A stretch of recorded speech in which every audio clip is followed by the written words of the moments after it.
Hello, people. Can you guys hear me okay? Morning, Yes. sir. All right. Let me do a mic test to make sure I can hear you. Talk again. Good morning, sir. All right. Turn up my volume a little more. All right, cool. All right, cool. Morning, one and all. All right, great to see you guys again. Let's see how much persons we have here. We have about 20 people. That's okay. That's majority of us here. All right, welcome to the official starting of our class. All right. Before we had a kind of a cold start, so now we have more of the official start. All right, so I see I'm looking in my Zoom listing here, in my chat, my Zoom chat. Let's see.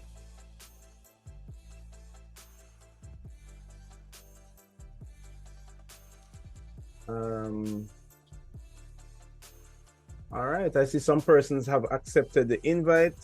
Is there anybody here who did not get a invite from me? Do so by the raising of your hands, please.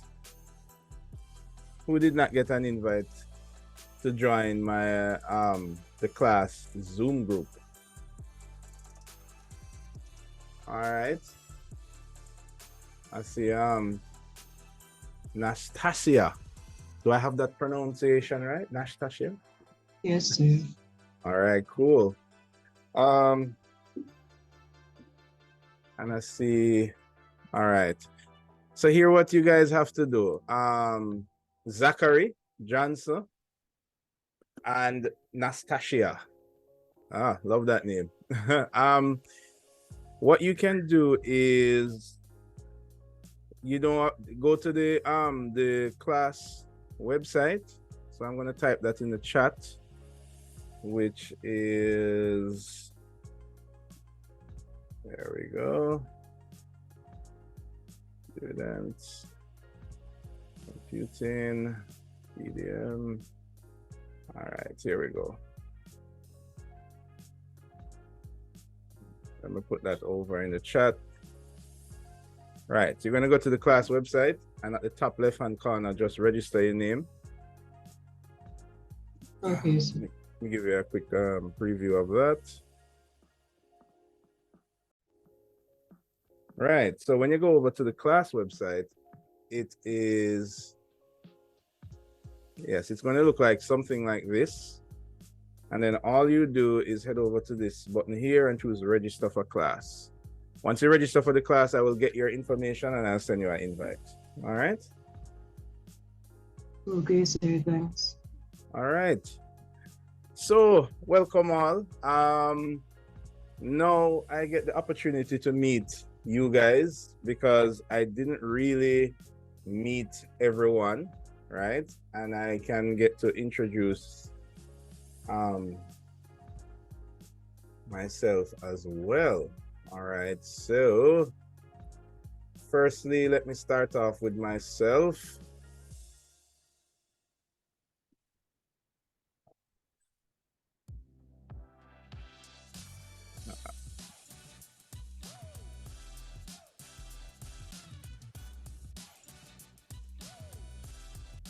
One second here.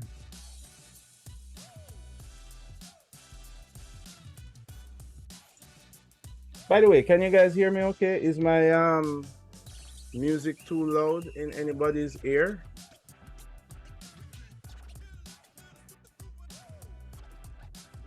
Guys?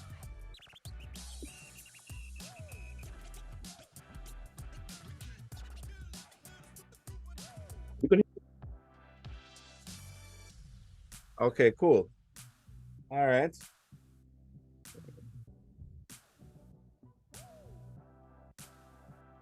All right, so last time I had class, I had passed around some boards that kind of show an example of what we'll be doing. All right. Hold on.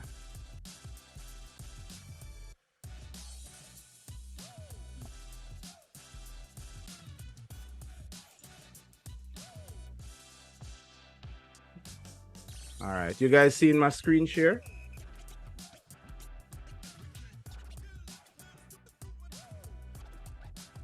Yes, sir. Okay, all right. I'm not seeing it online. All right, so I'm Brian Williams. I am a architectural visualization specialist. How do I pop out here? Here we go. I pretty much have a combination of love for digital media and graphic design. I have a love for buildings and structures, and I also have a love for technology. So those came together for me. Sorry. I also attended CSA back in the early 2000s, right? And my love for all of those three things kind of shone through at CSA. Out of that, I started I developed a love for visualization and technology and design, and just loving to learn different things. So that kind of led me down the road to academia, and I started to teach, and I started a 3D visualization company. And then I came back and did my Master of Architecture. And, the rest is kind of history. That kind of led me to being an architectural visualization specialist. And the journey continues. So that is basically my journey. And what I do is, let's see if I can give you a quick synopsis. I need to go to, I think I have to go to Firefox to show this.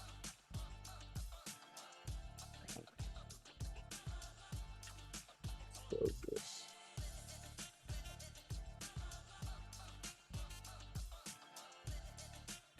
Go.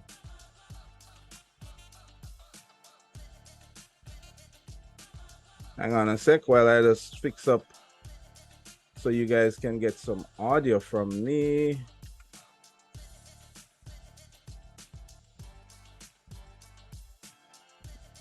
All right.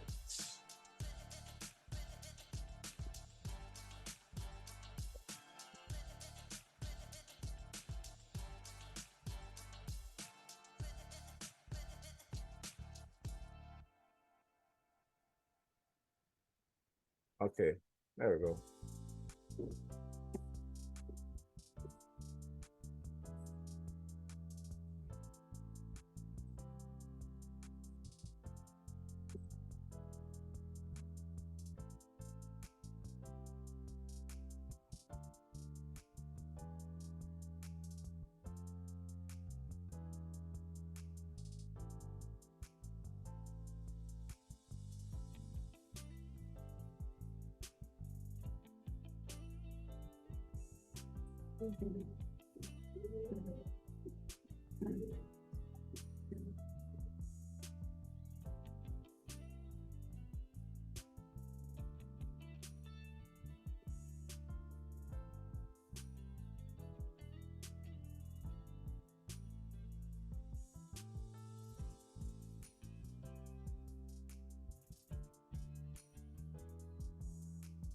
All right, so that was just a quick kind of overview of where I'm coming from and the things that that I'll be focusing on. All right.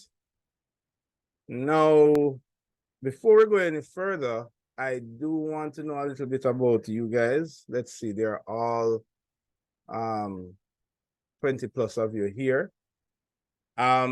I want us all to head over to the class website. So that is that link that I sent to you in Zoom that carries you right to the class website. Right?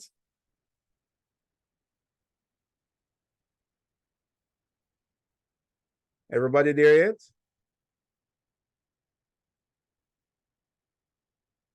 Sir, where they say the link was? Good morning, by the way. Oh, I placed it in the chat. It's also is the same link that I sent in the email. So let me just place it back in the chat. There you go.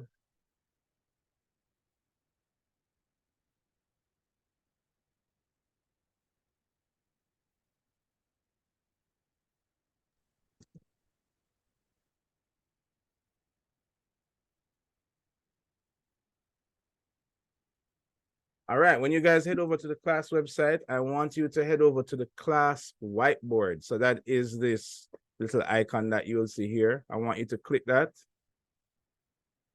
And then you'll head over to the DDM whiteboard. Sir, I'm not seeing that email, but I'm seeing the link in the chat. Yeah, go again. You say you're not seeing that? Yeah, I'm not seeing the email, sir. This is Kieran Crooks. Oh, just look in the Zoom chat. I paste it in there.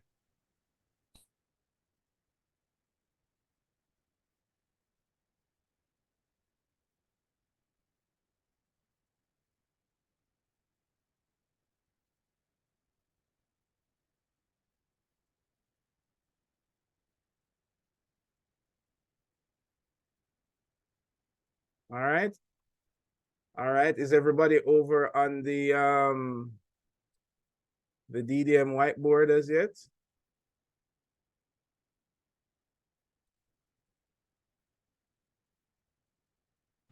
Yes, sir. All right, great.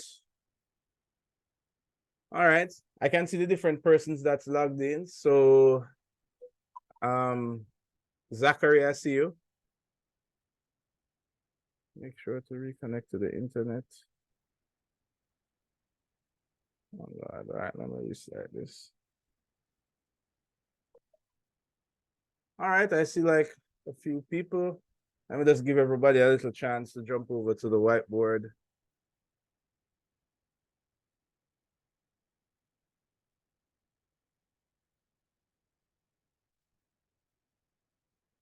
All right, so for those of you who are just joining, we're gonna head over to the class website, right? I'm gonna also post it in the Zoom group that we're a part of. And I'll post it back in the chat just to make sure for those who just joined. We're heading over to the class website, which is here. And then we're going to go over to here where you see class whiteboard link. And we're going to click that, and that should take us over to the whiteboard. All right, cool. So let me give you guys a chance to just go over there.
For those of you who just joined, we're heading over to the class whiteboard. All right, so I want to see 7 people on board. So What's happening with everybody else? I see 27 participants, so I should see 27 persons on the whiteboard.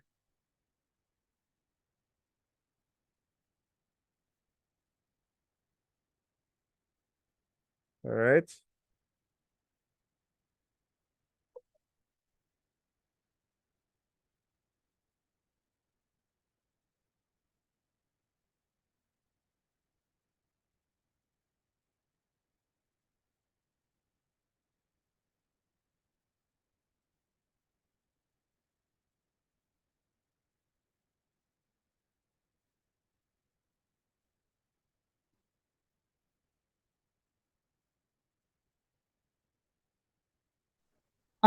Sir, Yeah. What's up? good morning. Wisham Cox speaking. I clicked the link, but I'm seeing this question thing that says tell us about your team. Is that what I'm supposed to be seeing when I click the link? Tell us about your Team, that's what I'm seeing on the screen. Is that what I'm supposed to be looking at? when you click on the link. Yes. Under the hold on, that is the where am I? That is It's the asking to give whiteboard details link. about yourself so you can sign up with Miro. Oh no, you don't have to sign up with Miro. It should just take you straight there without you having to sign up. I don't. Yeah, I Um, didn't. Oh man, so it's asking you to sign up? Those Yeah. bastards. Hold on, let me see. Let me see if I need to change a option in the share. Let's see. Yeah, anyone with the link can draw. Look, sometimes what they do, they put like a, let me, sometimes, let me modify this quickly and see if it works. Edit that link.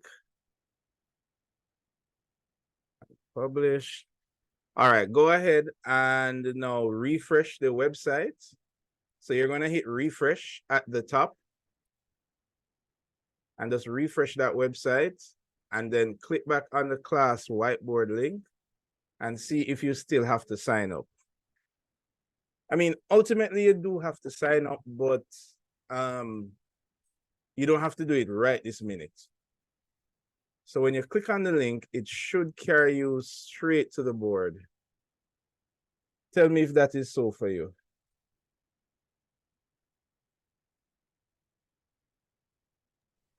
Well, it's loading. Yes. What is it doing?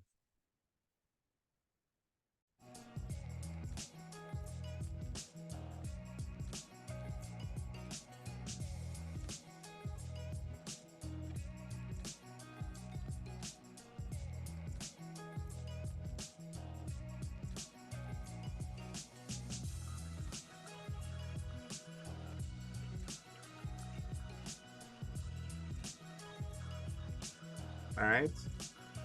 Are you getting to the link now?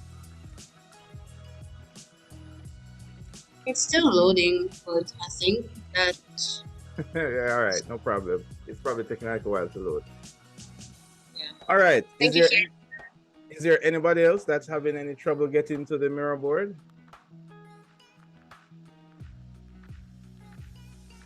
Anybody else? No, sir. All right. So what you're seeing here is going to be the mirror board. And this is going to be a tool that we will use throughout computing all the way up to fourth year. So when you're in DDM, there's a lot of things that I'm going to be introducing you to, and then we're going to use it every time we have a module. So the mirror board is essentially, everybody here used AutoCAD before, or what program Yes, would you decide? Okay, well, basically, you use the mouse wheel to zoom in and out, right? So that's what you're there seeing now. And you click the mouse wheel or the middle mouse button to pan, right? Now, if you have a touchscreen computer, then you can actually use your fingers to pan around and pinch and zoom to zoom in and zoom out. Now, one other thing, the controls for zooming in and out is a little different for mouse versus touchscreen. So what you can do, if it's not moving how you want it to do, what you do is just right click.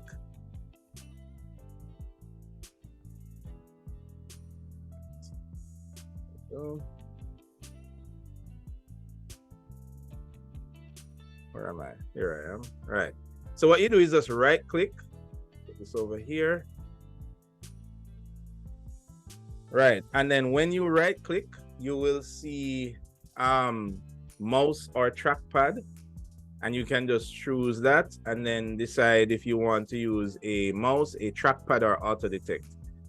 Usually auto detect don't really work that well, so in my case I'm using a mouse. If you're using a touchscreen or trackpad, you would click trackpad, and that will allow it to work a little bit easier. All right. On the left hand side, which is this zone right here, change the color on that.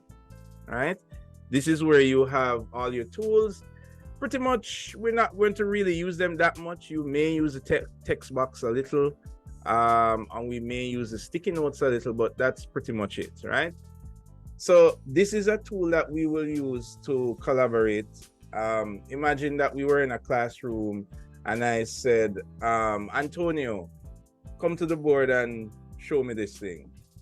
All right, so we're just going to do that virtually, and we'll do it on the mirror board. Now, the great thing about the mirror board is that I don't need to share screen for you to see what I'm doing. With the mirror board, what will happen in the future going forward is that I will just ask you to log on to the mirror board, and then I will be able to see your mouse cursors move. Can you guys see my mouse cursor moving around? Yes, sir. Yes. Exactly. So this is how we can work without share screen sometimes. And the advantage of this is that with the mirror board, if you want to show me something, or if I want to show you something, I can just drag it to the board without share screening, because sometimes when you share screen, it's a little choppy and it uses up the bandwidth. But with mirror board, you get the full resolution. So we're going to be using it a little bit. Now, the reason I asked you first to log on to mirror board is because that's how I want to meet everyone. I know that we are virtual, right? So how we normally do things in DDM virtually for the last couple of years is that we meet each other by just giving me just an idea of who you are, right? And we do that virtually on the mirror board. So let me give you an example, and I want you guys to follow me. Right now the board isn't editable, so I'm going to open it up to let the board be editable. All right, there you go. So now you should see maybe a little red bar come up, and everybody will be now able to edit the board, right? Now, how we'll do things is we're going to go over on the left hand side here.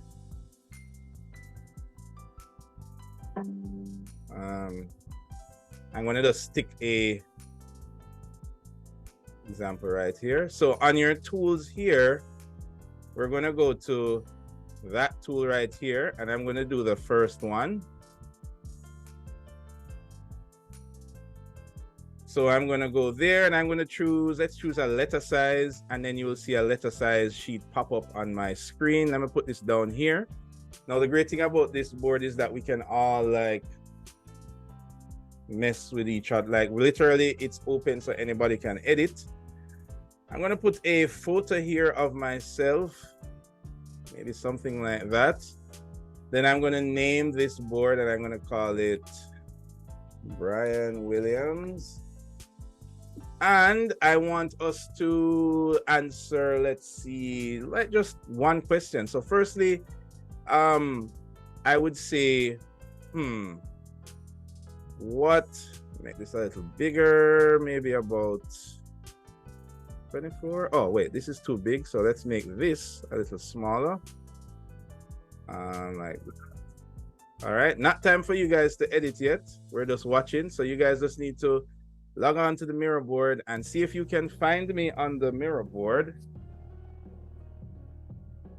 Sorry, that was a bee trying to sting me. Sorry. So we're going to log on to the mirror board.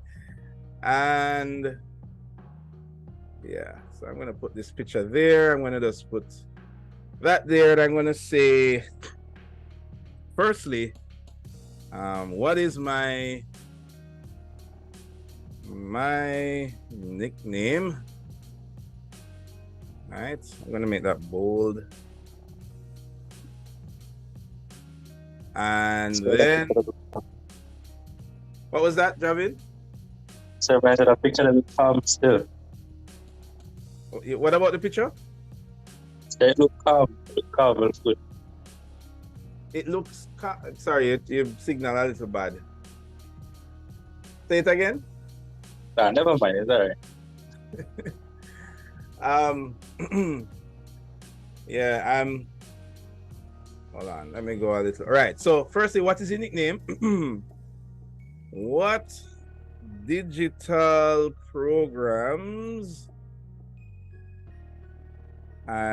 Sorry, let me just put it better. Digital programs I have used before. And the last one is programs I'm looking forward to learning. All right. Let's make these a little bigger. Right. And, you know, like I legit want to know these questions. I'm very horrible with names. But usually I recognize people by either their work or their nickname, right? So in my case, I'm gonna say that, and I'm just using the text box tool here now.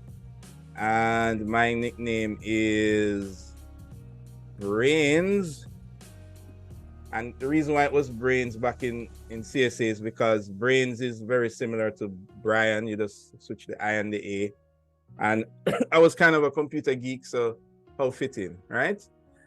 Programs I've used before, and I'm just going to copy that screenshot that I had before and stick it right here. Right now, what you could do is you can just, you know, write a simple list that's right there, right? So this kind of little profile is what we're going to do to kind of flex our muscles in this program. Right? Because I want us to get used to it because we're going to be using mirror board a lot, right? So again, you're going to go over to the side. You're going to grab a letter size. We can maybe go over about 4 or 5 rows maybe. So there we go. We can do some more. Yep. And yeah, and then maybe now we can go below that. All right, so does everybody understand? Everybody understands what we're doing? Yes, sir. All right, great. Now, what I'm going to be doing is, yes, we're going to be doing this digitally, and I'm going to tell you why in a minute. But while we do this, I'm going to just go through the names, right? And when I stick your name here, I want you to just tell me this. Like, I'm not going to wait until you actually write it. And we're going to just go through everybody in Zoom, and you're going to just tell me your name. Well, I can see your name in Zoom already, so no need to do that.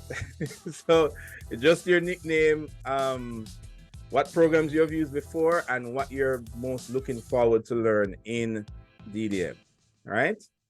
And after you tell me, you just write it down on the mirror board, all right? All right, so let's go with the first example. I want to make sure that I don't do everybody twice.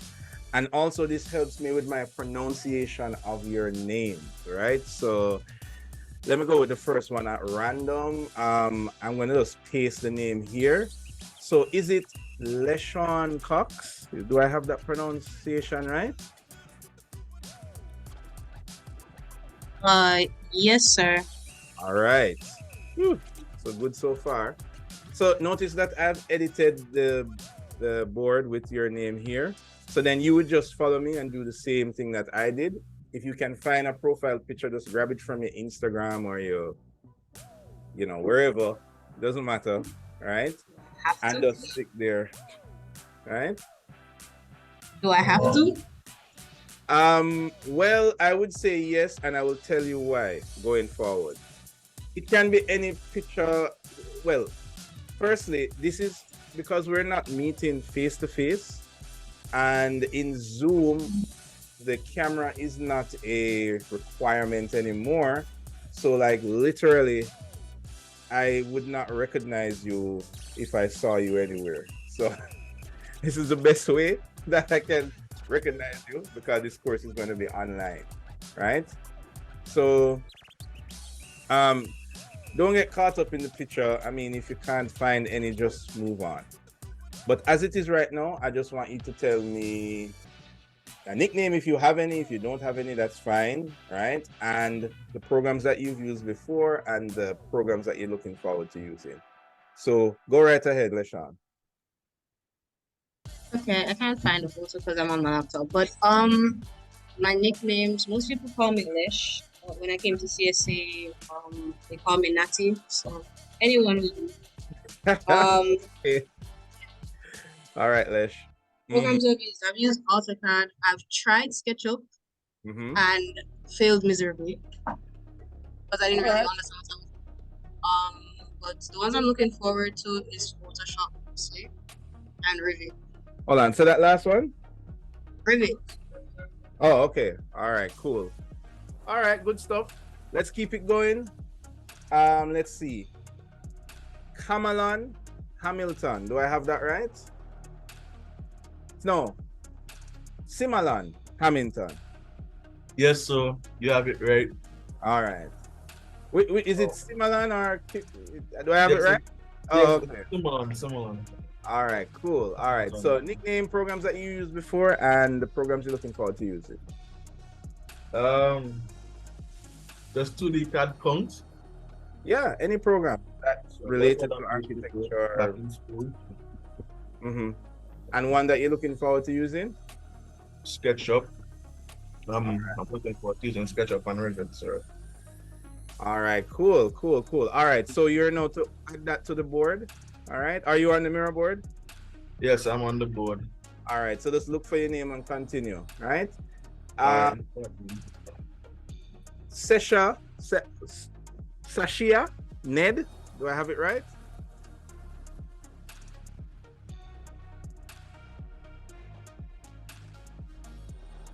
Are you there, Sashia?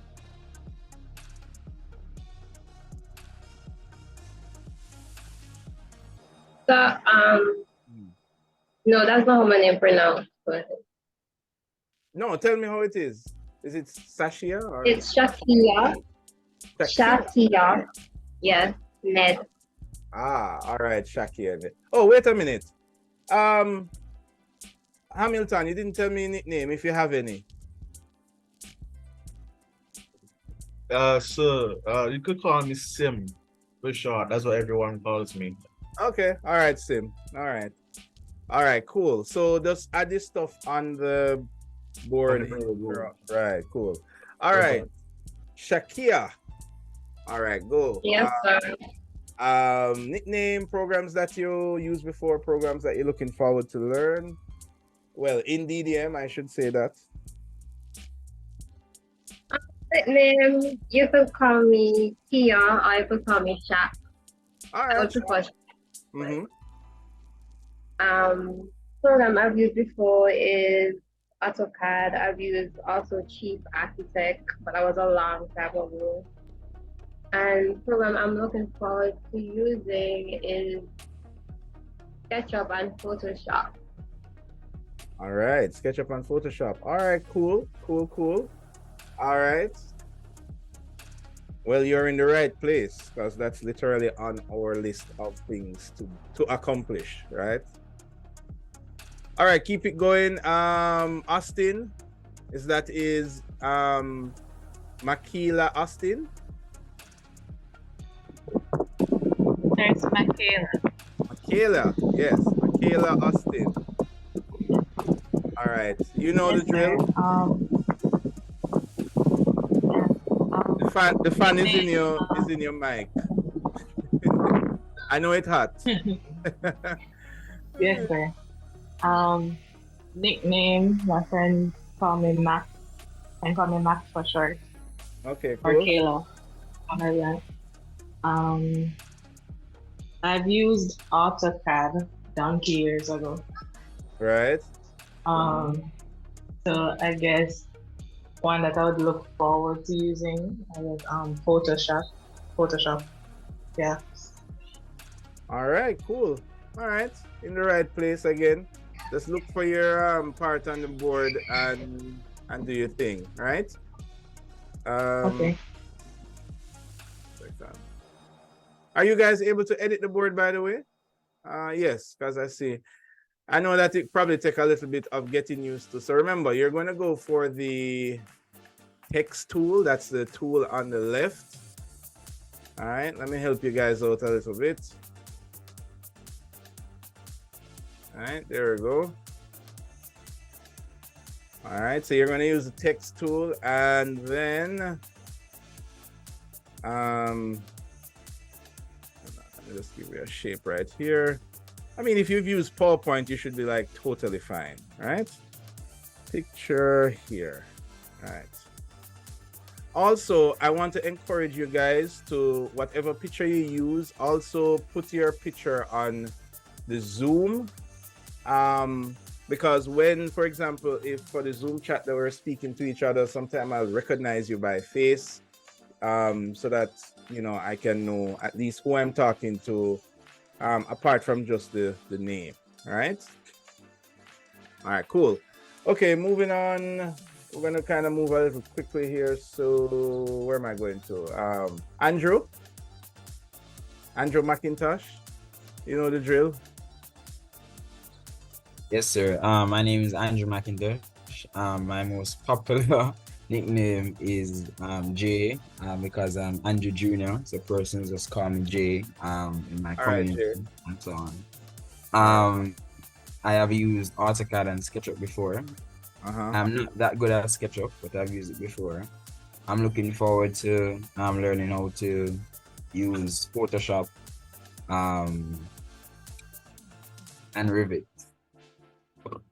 All right, cool. Well, we're gonna do Photoshop in the module, but not necessarily Revit. All right. All right.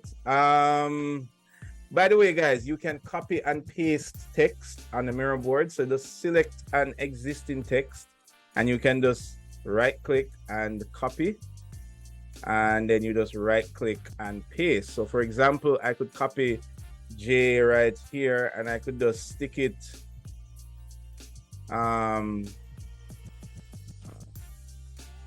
here under Hamilton's section. Oops, let's copy this here. Let's copy that. There we go. There we go. And then I will just edit that and call it, what was it again, Sim? I don't remember. I think it was that. All right. All right. So I know that we're all kind of getting used to the interface a little bit. So good luck. And what I would say is, like, who is this now? Okay, Lesh, or Natty, right? So I would use the bigger text and put that like that. There we go, so that we can see the name differently.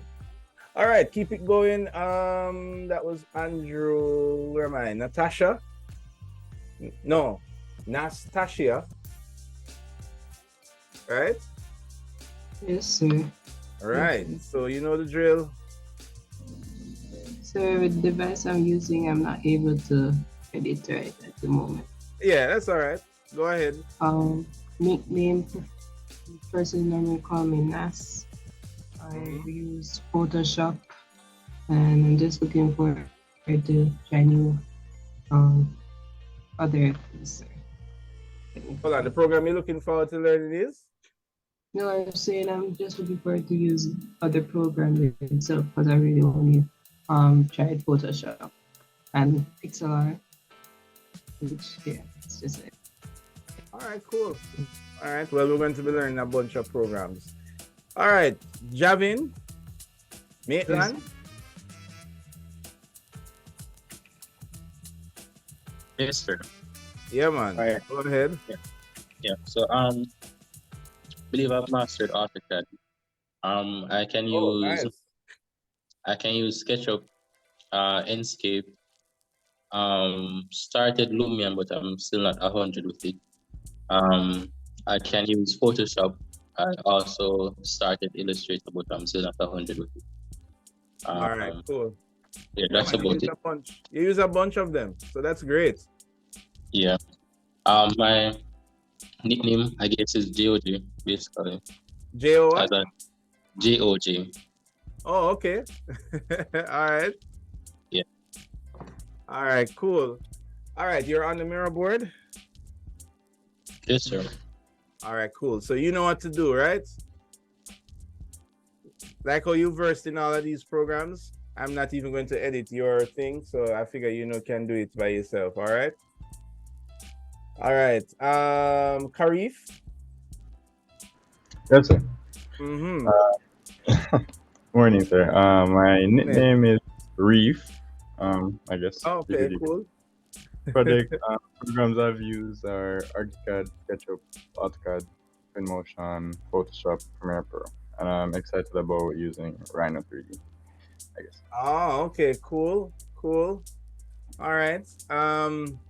Well, we won't be using Rhino, and I guess you use a bunch of. So you're kind of. I see you have a lot of digital art experience, so that is good. All right. Right, expecting some good stuff from you guys, from both Reef and JOJ. All right, nothing less than A's, right? Of course. Antonio Banderas, just kidding. Antonio, you there? Yes, sir, I'm here. All right, cool. Go ahead.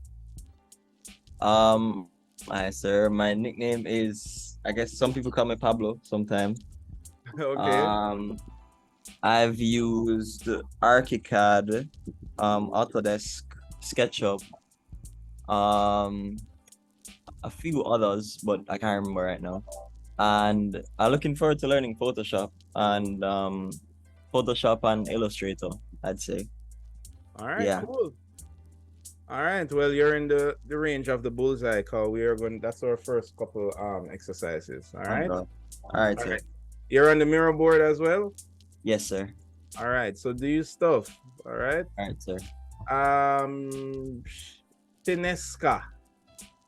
All right. Do I have that right? Thompson. It's Shanesco. Shineska, right? Did I say that right? Shanesco. Sheniska. Yeah, Shanesco. All right. All right, go ahead. I don't have a nickname. I've only used AutoCAD, and I'm really excited to use SketchUp and Photoshop. All right, cool. All right. I mean Photoshop. All right, cool. Good. Photoshop is our first exercise. All right, you're on the mirror board, right? So you know what to do. Yes, sir. All right, Kaylee Roden.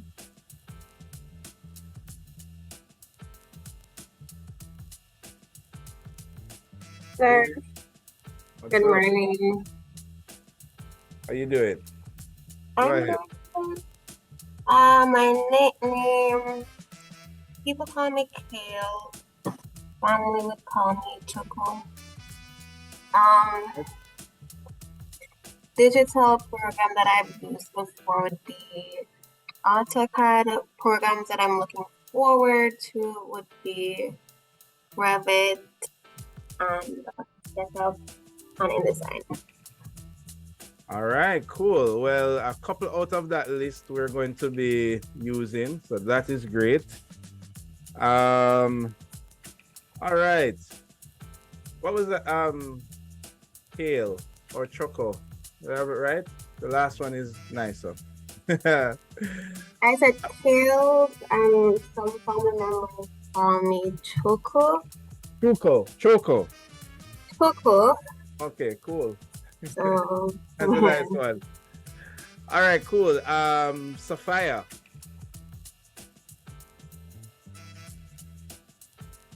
Hi, sir. All right, what's up? Nothing much. So my nickname that people call me is Saf. All right. The programs that I've used are AutoCAD, ArchiCAD, and a little bit of Photoshop. And I look forward to learning SketchUp and Illustrator. All right, cool stuff. All right. We do Rivet in CSA though, not ArchiCAD, but when you get further down to third and fourth year, you can choose what programs you want to use regardless of what the curriculum has. All right. Okay, sir. All right. Sekou Pringle.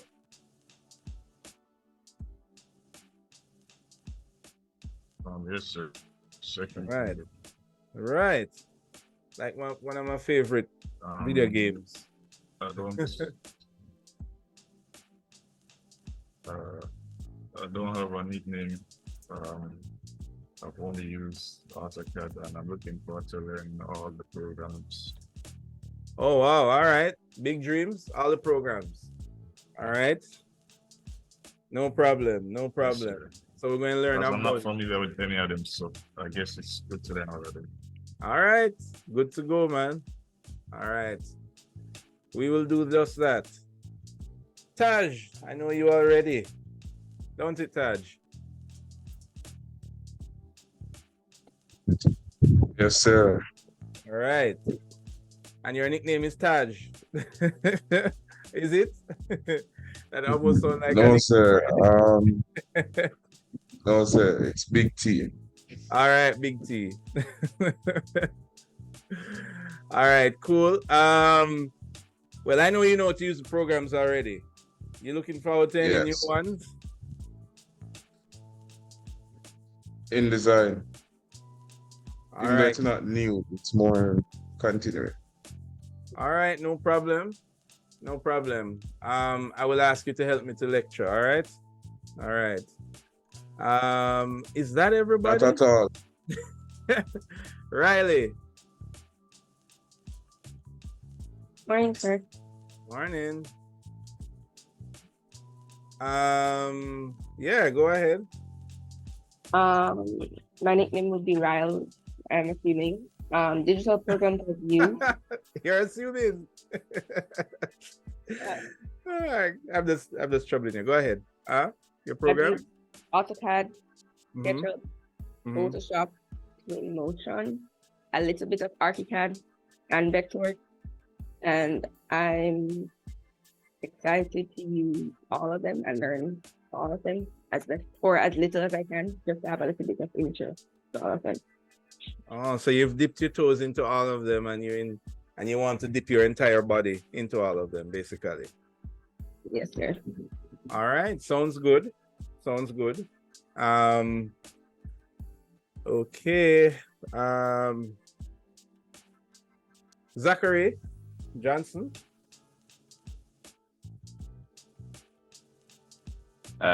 Morning, sir. Mm-hmm. By the way, for future reference, say just Zachary, not Zachary or Zachary, just Zachary. You're saying it is Zachary? No, just Zachary. Oh, Zachary. Got you. Yes. Yes, sir. please guys correct me, because this is you're schooling me on the right pronunciation of your names. All right. Even though I'll mostly maybe call you by a nickname so as to not mess it up. All right, continue. Yes, sir. My nickname is Unks. Cool. As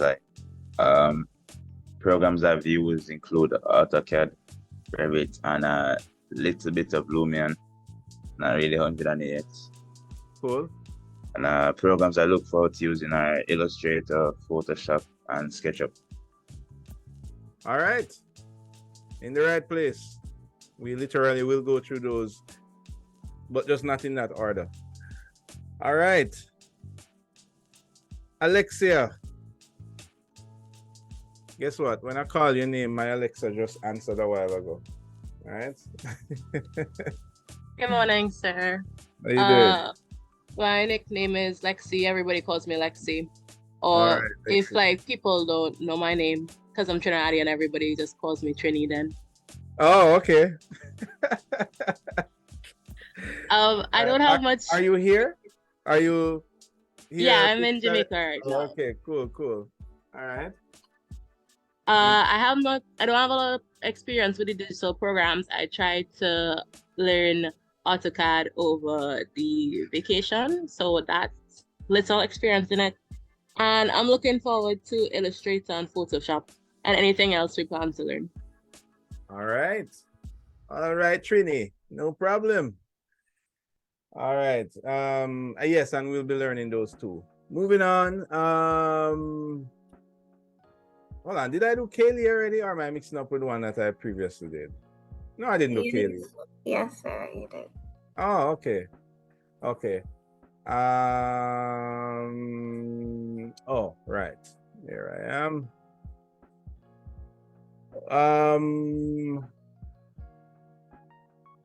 Okay, Providencia. I know I probably Good morning, sir. brutalized that name. Did I brutalize your name? No, sir. Oh, okay. All right. Very interesting name. Wait, pronounce your last name for me. Arshad. Okay, cool. All right, go ahead. Sir, my nickname is Provi. Okay. The programs that I have used before include AutoCAD and SketchUp. And the programs I'm looking forward to are Revit and Photoshop. All right, we will do one of those in this module. Oh, hold on. Did I? Oh, sorry. I need to have. Where is this thing? Where did I put? Okay.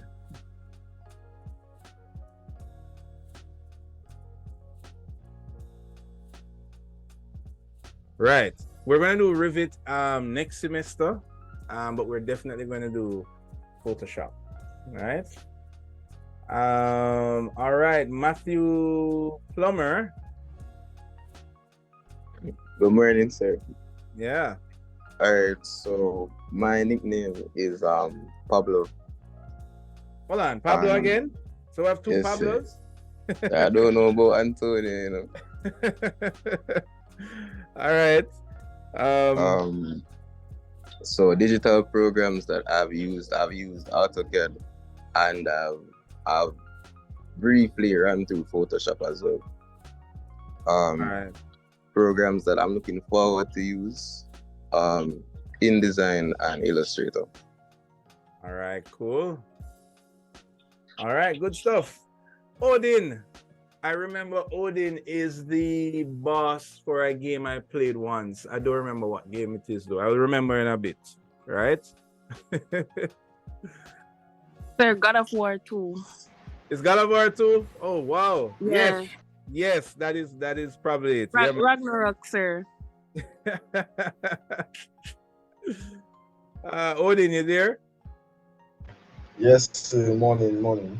All right, you have a famous name already. Go ahead.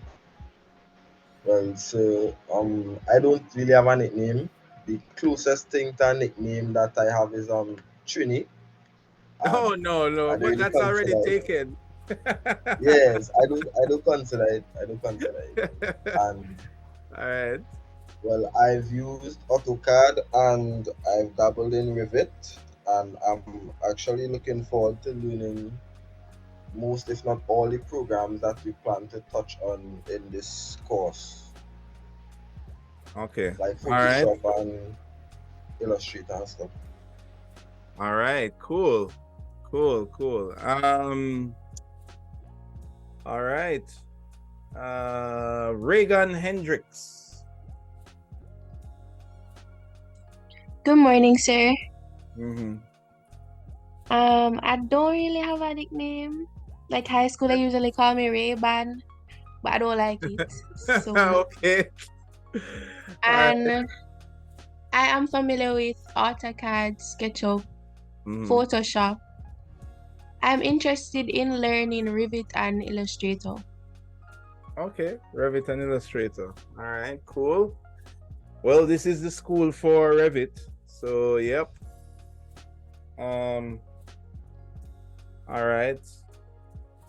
Rayan Wright.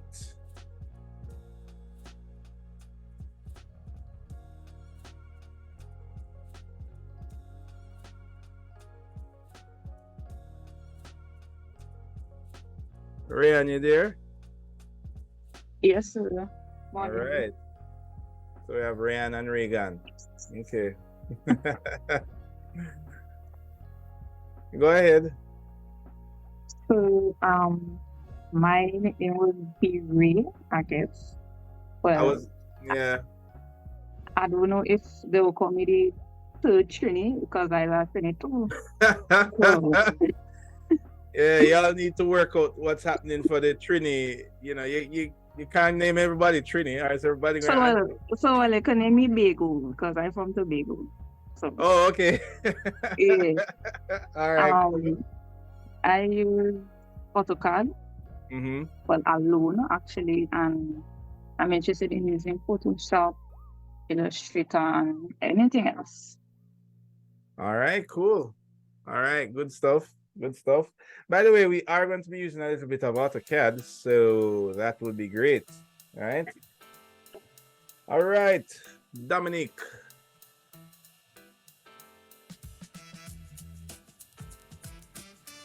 Morning, sir. You hear me? Yeah, man, I'm hearing you. All right. My nickname, they call me Dambo. Dambo, okay, cool. Yes, sir. I've used AutoCAD and SketchUp. I tried Revit before.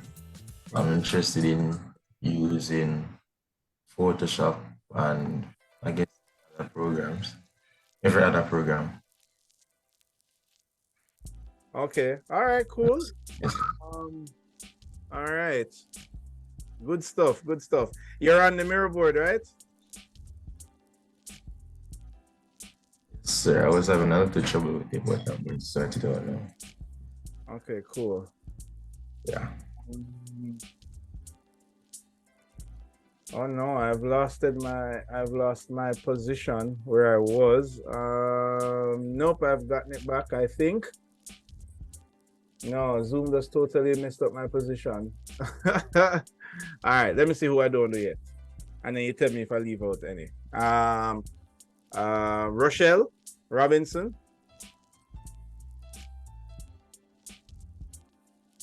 Well, hello, sir. Hello, everybody. My name is Rochelle Robinson. I'd say my nicknames, these are not CSA nicknames, but people call me Rush or Rookie. And, well, sir, you would have been familiar with me already. We'll discuss this in another time. But I'm just here for the initial classes, I guess, until. But, yeah, so the programs that I'm familiar with would be like Rhino, AutoCAD. I guess everybody uses the AutoCAD, Photoshop, Illustrator, InDesign, and I dabble in SketchUp, but it's not my favorite. I'm more like Rhino and Enscape. So that's me. All right, cool. You said familiar with you already? In a previous class? Yes, sir. So we have. So here's something that when we meet face to face, I'll bring it up again, sir. That's yeah. Okay, exactly. You see what I mean? I need the photograph for my brain to like, yeah. Is that see the photograph like, oh yeah, I know that person. But when I just see a list of names, man, that's my kryptonite right there. All right. All right. I'm just gonna go by names I did not do. Darian. I didn't think I did Darian yet. Right. Morning, everybody. My name is Darian Daniel. Don't really have a nickname. Okay. The programs that I'm familiar with are Vectorworks, Photoshop, InDesign, AutoCAD, and SketchUp. I'm looking forward to learn Illustrator and probably some Blender. Ooh, Blender. All right. Yeah. Cool. Not much Blender fans, so that's great. By the way, Blender is free, guys, so it's easy to download and use. All right. We don't really do Blender and CSA, but there are, as I said, further down in the years when you can choose any program you want, there are students who have used Blender before, and I've taught Blender before in the past at Edna, but that's a long time, so my brain, I'm like super rusty. So, all right, good stuff, good stuff. All right, Shaniel Watson. Hi, sir. My nickname is Jan. All right. Programs I've used before: AutoCAD, all the Adobe programs, SketchUp, Revit, and programs that I'm looking forward to using. There's a lot of them. Lumion, Twitmotion, Rhino, ArchiCAD, and I want to learn a lot of drawings as well. All right, cool, great. If I'm going to be absent for class, I'll ask you to help me. All right. All right. Yes, I did there. Okay, and Kerum. Kerum Crooks. Sure, mine, I'm not exactly sure I should drop it. Say again? Mine is the last one there, so I made them already. Hold on, I did your name already? No, I made one, sir. Oh, right. Oh, all right, cool enough, fine. All right, cool. All right, go ahead.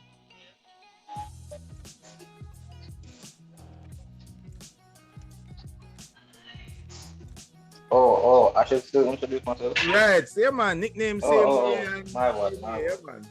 Say, Kirum Crooks, my nickname is Kai. Right. I've used AutoCAD before. The programs I wish to learn are like Photoshop. They say AutoCAD and Revit is similar, but I'd still like to have a little bit of understanding in Revit, Illustrator, and SketchUp as well. All right, cool.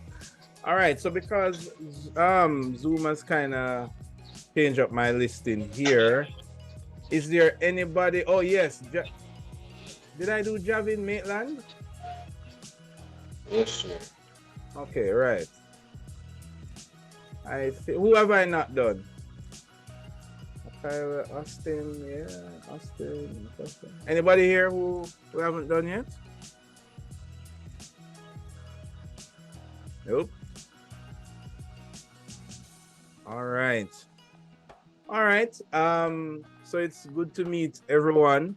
By the way, you might notice that some of your names on the mirror board have random names like visiting trailblazer and, visiting architect, visiting painter, and that kind of stuff. Now, the reason that is so is because you need to create your own mirror board account, right? So as soon as you create your own mirror board account, your name will pop up.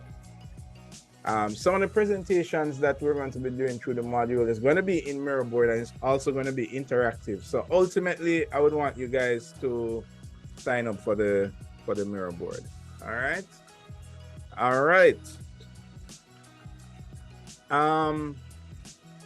now I kind of have a kind of cross section of what I'm expecting for the majority of the class. Usually at this point, I can answer some of your questions, or no, some of your expectations for the programs you want to learn by showing you this quick presentation that I'm going to pop up right now. There we go. Overview. Where are you?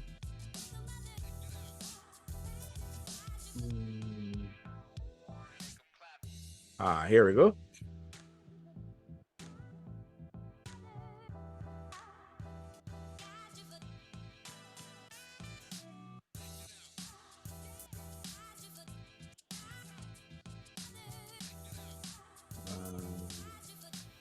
Share screen.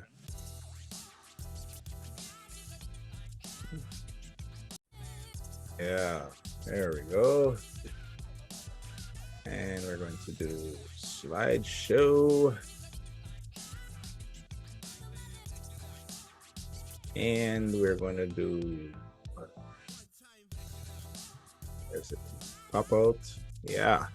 Okay, you guys can see my screen okay?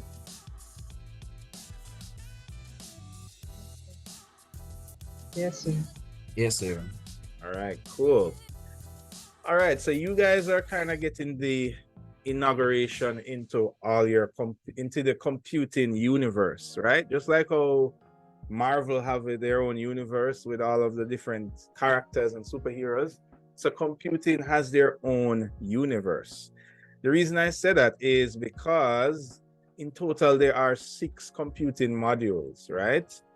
And right now, in terms of how we stack up, you guys are at the starting point, which is right here, right? So a lot of the tools and things that we do in this module, you're going to find that we do it in the other modules. So now you're being introduced to the website, you're being introduced to Mirrorboard, you're being introduced to me and how we normally do work. So by the time you get to the next semester and the following semester, what we're going to be doing is tracking our transition through each one of these until we get to the final computing course. And that's when I say bye-bye to all of you. I normally teach the first one and the last one, and I do tidbits of the ones in between, right? So I will be maybe the first and the last computing face you see, at least for now. I don't know what the future will hold, but hopefully I'm still around to do so. As I told you guys earlier, I love teaching this stuff, and I guess you can say I'm a computer geek at heart, so why not, right? So welcome to the computing universe, where we have 6 different modules, and every module we learn something different. In this first module, it's introduction to the world of computing and architecture. So essentially what we do, we dip our toes in all of the most popular software that you will use and forth. So we use Photoshop, InDesign, Illustrator, SketchUp, even some web tools. Yeah. When you come back next semester, we're going to start to jump into Revit, and we're going to learn about architectural documentation. So how do you do things like create a sheet, lay out a sheet, scaling your drawings on a sheet, annotations, dimensions, that kind of thing. We're going to be doing that in Revit. Then when I see you in 3rd year, well, you won't probably see me, or maybe you'll just see me at the beginning. You're going to learn about modeling and rendering, and we are still going to be using Revit to do some of that, but that is when we learn like Lumion, Twinmotion, And sometimes we dabble depending on what the lecturer uses. So might see persons using Chaos Vantage or D7. You know, I'm kind of messing around with those now. But that is where we learn modeling and rendering on a whole. Then when you come now into third year, second semester, we're going to learn, I would say, true BIM, right? So we're going to learn all of the tools specific to Revit. We're going to create this awesome building in Revit, and that is pretty much where you will learn a lot of the key Revit skills, right?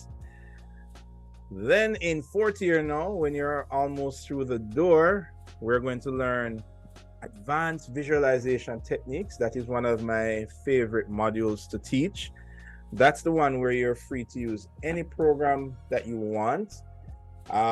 In what you will notice in most of these early sessions, all the way leading up to here, you're pretty much learning programs. But when we get to the last sessions, which are down here, you're not learning programs anymore. It's all about using whatever programs you have learned or whatever other programs you want to use to achieve an objective, right? So that is how we roll in computing, right?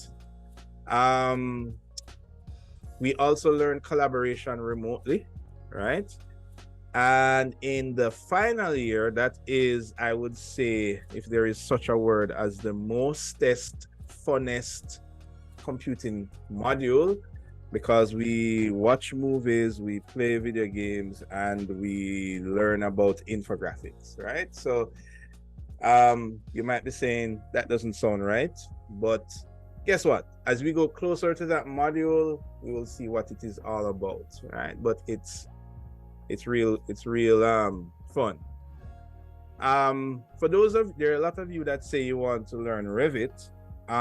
Most of the Revit learning opportunities throughout CSA is going to be between these modules: the CAD 3DM, Building Information Modeling, and Advanced Computing 1. That's these modules here.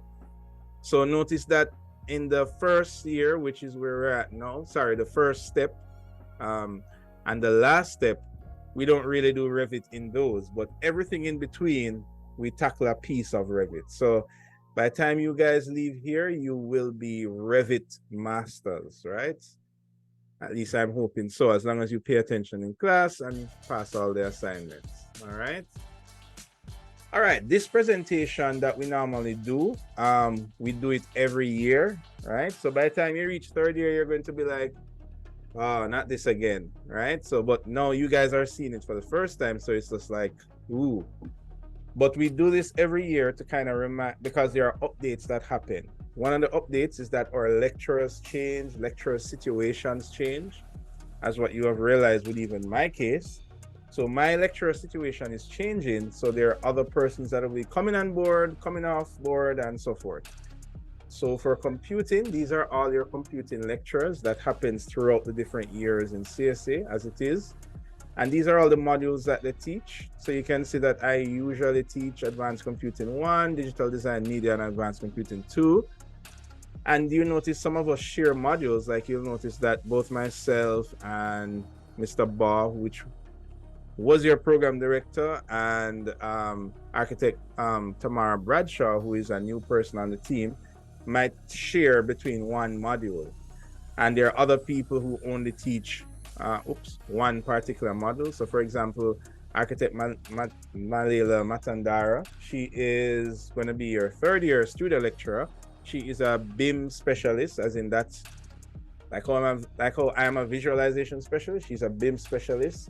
So naturally she teaches building information and modeling that you do in third year. All right. Any questions? Any questions so far? All right, so I am assuming that everybody gets what we're saying. All right. Lexia, you understanding so far? Yes, sir.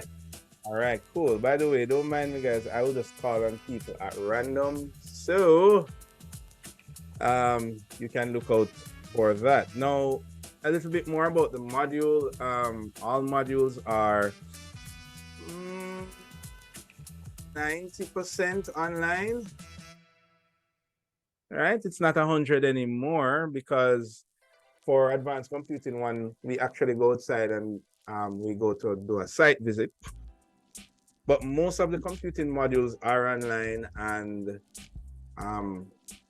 they will continue to be because usually you guys seem to be happy with them being online. If you are not happy, then you let me know at the end of the semester when you review the course, right? All modules will be available via the student submission portal, right? So that's the website that you go to. And this is the website here. When you click on it, this is what the website looks like. You go over to students, and these are the different modules that are like on this platform. So you will notice design studio is there, computing is there, and critical theories, which is a master's course, is there. So when you go to computing, you'll notice these are all your computing modules. So we're kind of heading in this trajectory, I guess. So right now, DDM is what we're doing, right? So if you click on that there, then this takes you to the same page that I showed you just earlier. All right. All righty.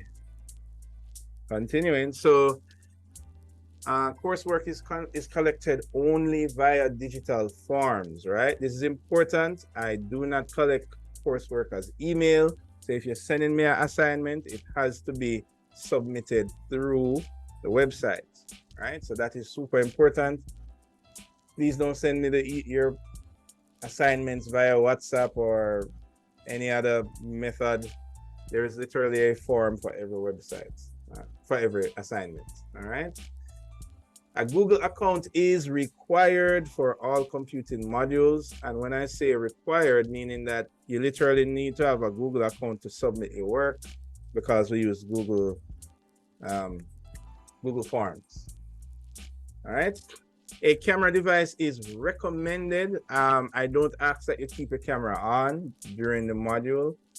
However, whenever you're presenting or talking, I would say definitely I would ask you to turn on your camera when you're talking so that, you know, we can all see.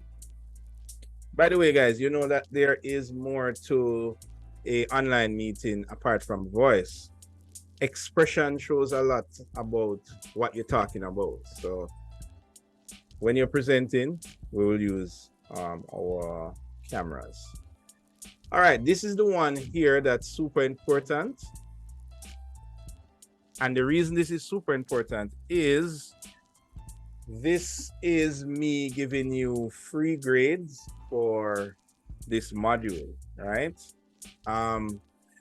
So we have class attendance that's different from class participation, right? Who can give me an idea? What do they think is the difference between these two? Anybody? Class attendance versus class participation. Sir, attendance is being in class, participating is actually doing stuff in class. Hold on. Answering questions. Oh, wait. Austin was first. Oh, yeah. Go ahead, Austin. Attendance would just be. Wait, remember your fan. Attendance is just showing up, and Right. then participation would be being an active member of the class. All right. Consistent. All right, lovely. You get 100% for that. All right. So how we normally do things in computing as a whole is that attendance obviously will be taken automatically when you sign on to the meeting, but participation is actually taking part. Now, there is a 10% grade for participation, not attendance, right? But there's a catch. How you earn that 10% is going to be random. Throughout the course, there will be activities that we will do in a random way. So we might be having a lecture today about Photoshop, and then there will suddenly be an activity. So just like when you have a pop quiz, this is like a pop activity. if you know what I mean. So a conversation might just turn into an activity, and every activity is graded, right? Case in point, we just had an activity today. What was the activity? Can you tell me? The introduction thing them say. Exactly. So this activity that we did would go towards your participation grade. We usually have about 5 or so activities. We may have more, but we just average them, and that's how you get your grade. Usually the activities don't have a large amount of criteria, which means that, like, let's say Shan here that has this beautiful picture, and she has completed the activity for today. I am not grading based on how her picture looks, or if she used the right font, or I grade based on, oh, she participated, so therefore she gets a participation point, right? How well you participate can either mean that you participated or not, right? So for example, the activity for today is that you need to have a picture, you need to list your nickname, program that you are looking forward to learning, and program that you have used, and that's our activity. Now, this activity is not on the syllabus. I didn't tell you ahead of time that I'm doing an activity today. It just so happens that I'm doing an activity. So these activities may not be every class, but it's going to definitely be random. So that will be spread out throughout the semester. And if you have participated, you will get your participation grade, right? Now, I already know that activities are going to pop up, and for whatever reason, somebody might not have been at class, and they're going to be, but sir, you didn't tell me that there was an activity today. And I will just say it again, our contract that we're signing at this moment, our verbal contract, is that we will not know when an activity will pop up.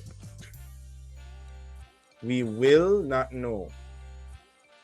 It may pop up today. Maybe today we have 2 activities. Maybe today we have none. It is going to be randomly spread out.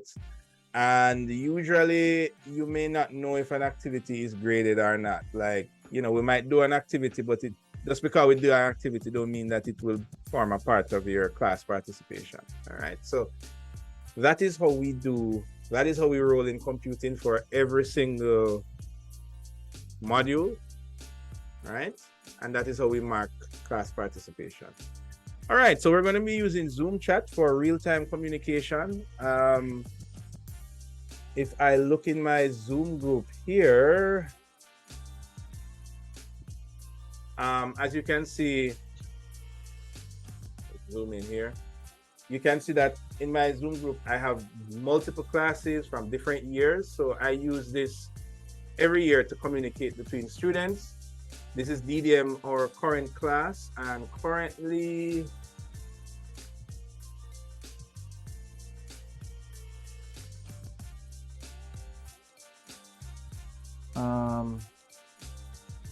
where is that thing? Right. Currently we have 9 members, right? But there are and there are persons here that are pending, so I'm going to just allow you guys to come in, right? Good. So I will add these throughout the class today, right? So the class members, it has to be a list that I approve, right? So anybody can't just jump in the class, and this is my primary way of communicating. If you need to know something, like you don't understand an assignment, or I don't know, there's some issue or challenge, just message me. All right, it's just like WhatsApp. It works on your phone, and this is why I encourage you to put your picture in your Zoom so that I can recognize you when you're talking to me. All right. We want to treat this like a professional environment, so no anime pictures or pictures of your favorite video game or your favorite star. Just a normal good picture of you, and that's perfectly fine, right? Because we're treating it as a professional environment, and that is how we will communicate. The other way we'll communicate is via email, right? So you will see my email already because I've sent you an email, right? Which is brian.williams@utech.edu.jm. That is how that is the email that we will use. Of course, all lectures will be on Zoom and all students must register on the class site. You know this already. Excuse me, sir. Yeah. Like before, as I said, I'm not seeing that email, so I'm not sure if I can. I'm not sure if you didn't add me to the list or so. I'm not sure, sir. Kieran Crooks. Right. So all you have to do, Jerome, is go to the website first. That's the website in the chat, and that's in the meeting chat. So in case you're not seeing it, The one in the. Yeah, can you resend it from? yeah, see I just paste it there. So that's the one in the meeting chat, right? And what you do is when you click that, you will go to the website and you just go up here and click register for class. All right. So this is how I get your information. And then when I get your information, then I invite you to everything. You follow me? So that is how yes, sir, thank you. Right. That's so you, right. So you would get an email as soon as you register for the class, like everybody else. All right. Right. So all class recordings happens on the record section of the website. So for example, when you go to the website, if I go back home, so I'll click student home. At the top here, you will see class recordings. This is where you go to watch all the recordings that we have done for the classes. So you just click there and you choose the right module. So in this case, it will be Intro to Digital Design Media, and then you choose the right year. And then you will basically see all of the different classes, most of the classes. Sometimes I don't post all of them, but most of them. I'm going to try as much as possible to post as much classes because some persons will be doing the evening class and sometimes they might need to watch what we did in the morning class. All right.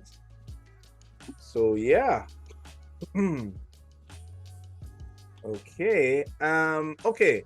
Now we're doing a computing module. So right away, I know that we shall have computer problems, right? From person's computer exploding to maybe some software that's not working. So what I want you guys to do is for any computer challenges you have, you're going to reach out to Mr. Neville Campbell, which WhatsApp is right here, right? So 87640. I don't think this is not the number I gave you last time. It was 4830739. Anyway, doesn't matter. Just WhatsApp him and he will hopefully be able to help you. Usually when you WhatsApp him and he's helping to troubleshoot something, or I might be helping to troubleshoot something, the tool that we use for that is usually AnyDesk, right? So you just type AnyDesk in Google and download it. And that is how we'll be out, and you will give us authorization when the need arises to be able to use your computer to help you to solve whatever problem you have. All right. Okay, so digital whiteboard, of course, you guys got a taste of that just now. So we'll be using Miro for our module. All right, so you can use your own computer or you can use the computers in the lab. All the computers in the CSA lab have the software that we'll be using. Key points, those computers are going to be really old. I mean, no, not the computer. The computers are new and great, but the software is going to be old. So for example, in the lab, they have Adobe CC, which is like long time Adobe. So if you want, you can use your own computer and ask Mr. Campbell to help you out. This is the recommendation for your computer setups for this class. The ideal setup is for you guys to have a monitor, a secondary monitor. If not, and you are at your home, maybe you can borrow or take the television from your living room, use that as a secondary monitor.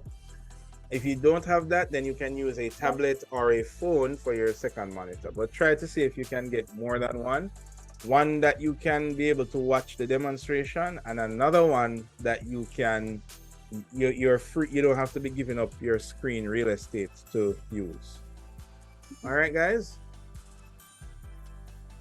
All right. I'm going to be recommending throughout the computing modules, OneNote. You don't have to use OneNote, but it's good that you have a way to digitally record information, right? Not all information is recorded by hand. Maybe you did a research somewhere, or you captured a video or links or pictures or things like that that you can't put in your physical sketchbook for CSA. So try to have a digital sketchbook, and OneNote is the most, I would say, the best one out there, but there are others, so feel free to use those. When you go into the other computing modules, we'll be using OneNote more and more. Maybe not so much in this module, right? And last but not least, these are different software that we'll use over the course of computing, not just for this module. So,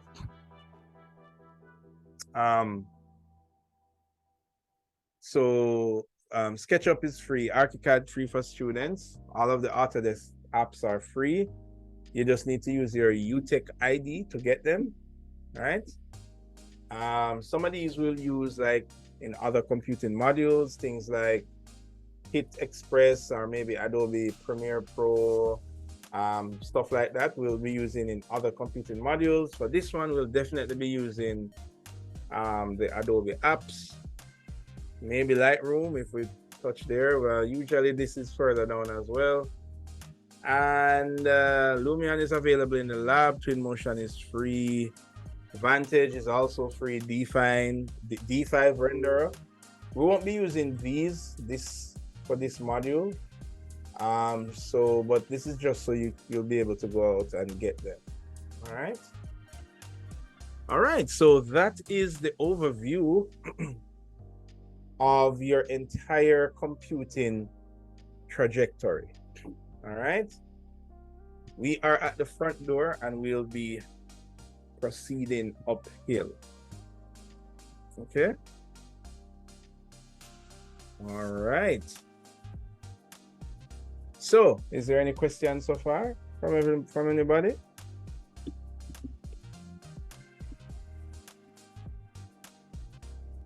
Anybody? All right. All right, good stuff. So that is me welcoming you to the computing universe. Now, within this computing universe, we're going to zoom down to digital design media, which is going to be the module that we're doing now. And where is that? Hold on a second. Let me bring that one up for you.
All right. I'm back. All right. So by now, I'm sure most of you are probably wondering, what is it that we're going to be doing in digital design media, right? What kind of assignments am I expecting to do? How much are these assignments valued at? How much assignments am I going to get? Are these assignments going to be stressful or not? So let me answer the last question first. These assignments are not stressful, they are fun. And that's why most people enjoy doing them, right? Because they're fun. All right, so in DDM, the objective of the module is to introduce the student to the use of digital software and technologies, right? To visualize and communicate your designs, right? It is the gateway into all of the software that we're going to be using throughout CSA, right? And in addition to that, we also will be learning a little bit about the hardware, right? And that is actually, we're going to be doing that today in the latter half of the class, right? So I will see how it goes. We might do that for next class, right? But we also learn a little bit about the hardware. So we're going to be looking on, as I said, computers and computer specs and, you know, Mac and PC and video cards and memory and all that stuff. And how does that help? How does that contribute to what we do? Now, we're also going to learn Photoshop, Illustrator, InDesign, SketchUp, and all these programs. And we're also going to learn about things like image size, DPI, these things here, because we use them to print. And if you remember, for those of you that came to the first class, I showed you some boards that were printed. You guys are going to be printing a lot of work for CSA, and those prints are expensive. So I'm going to be guiding you on how to do those printing. We're going to be learning a little bit about web tools, right? So by the time you guys get to the end of this module, most of you should end up with a website for yourself. And a lot of persons, maybe 90% of students that I've seen when they graduate, most of the portfolios that they end up using is because of what they learned in DDM about how to use web tools. All right. All right. So the other thing that we're going to be learning about is, actually, no, that is it. We have covered the main thing. So learning the tools, learning about the file formats, learning web tools, and learning about the hardware. Those are the areas that we're going to be covering. And each of these areas will spin out into assignments, which you might see here like that. So we're going to learn how to composite images using Photoshop, and that's going to spin out into an assignment. We're going to learn how to create a website, and that's going to spin out into an assignment as well. All right. So that is our computing bubble diagram. Right. All right. Now, just a rough idea on the timeline for this module. Right. So usually in about the first 6 weeks, we will take care of the exercises. These exercises is where you learn the Photoshop, Illustrator, those programs. Now, those exercises are graded, but guess what? Those grades are small, meaning that exercises are 10% of your overall grade. So you might be wondering, why is it so small, right? So that is because most of you are learning this program for the first time. So I don't want you to have a high risk in learning a program for the first time, right? If it's the first year opening Photoshop, then I don't believe personally that that should be worth 30% of your grade. And it's the first time you're using it. So the exercises are worth something, but they're not that heavy, right? Around in the middle of the semester, we're going to do a studio-based project. And studio-based project means that you take something from Design Studio and carry it into into this module to manipulate. All right, so that comes in the middle, and maybe about 3/4 way through, we're going to be doing assignment 1. And let me tell you guys, these two are super important. If you don't do these two, you will not pass DDM. All right, the assignment is 20%, and we're going to see that in a little bit, and the final project is 30%. So they're heavily weighted, but by the time you get to week 9, you would have already known how to use the programs already. So that is the idea of why the heavy stuff is at the back end. All right, so this is just a quick breakdown of your module. Any questions, guys? Everybody soaking it in?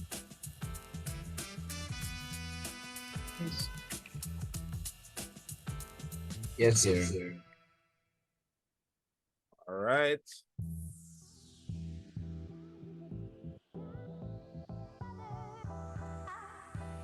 All right, we're gonna keep moving. All right, this is the money. You know, when people say, show me the money, this is the money. All right, so I'm showing you the numbers. The exercises are 10%. Your assignment is 25%. Your studio-based project is 15%. That's it. That's a project that you're going to take something from Design Studio Card into DDM. Your class participation, this is your free grade, right? I'm giving you a free 10%, and all you have to do is just participate in class. That's the easiest one, right? All right, and finally, our final project is going to be a nice 40%. All right, is that right? Yes, that is right. 40%. Yeah, cool. All right, so everybody soaking this in?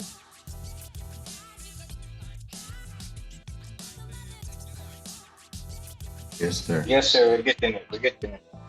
All right. All right, all right. I'm about to move on. Cool. Okay. All right, now DDM is divided into 4 different units, all right? Unit 1 is going to be the intro to digital design. This is when you learn the use of the programs. Unit 2, you're going to kind of go into 2D tools. So we're going to touch a little bit on AutoCAD. We're not really going to use AutoCAD, but we're going to use stuff from AutoCAD, right? Then unit 3 is when we're going to 3D tools. So we're going to dip our toes into 3D stuff, right? And then unit 4 is basically when we combine all of those together, and that will be pretty much to do your final project, right? So this is what is on the syllabus, but this is just a summary of what is on the syllabus. The assignments change year to year. They vary slightly. So this is an example of assignment 1. This is an example of the final project, and this is an example of that studio project that you take from Design Studio, you carry into this module. All right, we're going to basically relay out a project that you did in Design Studio, and that's it. So I'm not spending much on these slides here because those assignments kind of vary a little bit year to year, but it's generally the same thing, right? So that is just a quick overview of the computing module. All right. So again, all right, those are the main things that we'll be looking at. This is your official introduction. All right. All right. Okay, now most classes, as I was saying, don't necessarily last for the entire length of the class. So there are some classes that might be finished a little earlier than some, especially if you're doing the exercises, right? Some of you might are familiar with the programs already, so you might be done before other persons are done. That's fine, and you are free to go. Now, here is an important point. These exercises that you see here are submitted during class. They are not assignments to take home. So when we are doing the Photoshop exercise, you need to have your computer ready. We do the thing in class, we ask our questions, everything, and we submit. Submitting the assignment is your key to signing off of Zoom, right? You don't leave the class unless you're done, because I mark the assignments same time, and that's it. We're moving on. If you have missed the exercise train, then the exercise train is gone. All right? So, yes, they don't value that much, because you might be saying, 10%, I don't need to do that. But what I can tell you is that the exercises are how you learn the software. So if you skip the exercises, then you will be doing yourself a disjustice, because you'll be like, you didn't. That's where we actually learn, see Photoshop, Illustrator, InDesign for the first time, right? For those of you who might say, oh, well, I know Illustrator, Photoshop already, so I don't need to do 10%. It's just that when you, for whatever reason, you end up getting, I don't know, a 45% average, and that 10% would have pushed you over. Or maybe you got like a C+, and that 10% would have gotten you a B-, right? So don't ignore the little 10% here, because I've seen it so many times that it saves a lot of persons. And guess what? In my opinion, these two 10% is 20%. And both of them are basically like free, because one of them you have to show up to class to do the class activity.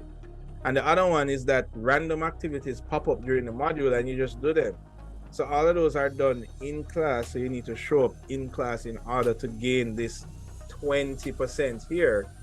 And trust me, there are people who have not done any exercises and not done any class activities, and they just throw away 20% just like that. I mean, that means that even if you did everything perfectly, you're still getting like 80%, which is unlikely. So please, guys, don't throw these two away. They are like super important. Now for our disclaimer. So listen importantly, guys. The computing modules, our rule of engagement is that we subtract a percentage a day for late work. So for example, what we'll do, we'll have a cutoff time. So we might say, okay, let's assume that, where are we? Yes, let's assume that the first 6 weeks we're doing exercises. Then obviously the cutoff for handing in exercises is going to be the last week. So let's say you didn't do exercise 1, 2, and 3. Well, you have up to the last week to hand it in, because that's the time period in which, remember, they're supposed to be handed in at the end of every class. So if the end of the class gone, then every day after that is a percentage point until you hand it in, right? It's a percentage point out of 100%, not a percentage point out of the 10%. I mean, that would be just cruel, right? Or would you rather me do it out of the 10%? No, sir, the 100% is fine. You don't want motivation to hand in on time? I don't understand. No, sir, we're fine. All right, cool. Well, fine. It's out of the 100%. But oh gosh, man. I mean, do the math. 6 weeks with a percentage a day. How much, if you hand in your first exercise on the 6th week, there are 7 days in a week. how much percentage would be subtracted by the time you hand in that assignment. So you get the idea, right? So, and it's the same thing. For every assignment, we have a cutoff time. So for the studio-based assignment, we say, okay, maybe you can hand that in week 9. For the assignment one, we say, okay, maybe you can hand that in week 11. For the final project one, that's usually literally on the day, because that's literally 13th week is the last week of school, right? So any time after that, it's late, obviously. So once it passed the cutoff date, guys, this is important. Once it passed the cutoff date, the submission form will be closed. And the only way to submit your work after that, if you want to appeal it, you know, like when somebody is convicted of a crime and they want to appeal it, they have to go to the Supreme Court. So in our case, the Supreme Court would be the program director. So you have to go to the program director and say, please, program director, please, can you beckon to Mr. Williams to collect my assignment? But then you're left to the whim of the program director, and you're left to the whim of me as well. So if the program director says, no, you should have handed it in on time, or the excuse that you have is not good enough, then you're unable to hand in that assignment. Or the program director could say, all right, I'll talk to Mr. Williams. And maybe the program director come to me and say, boy, Brian, the student said that, you know, they had a lightning storm and current gone and they couldn't do the assignment and da da da.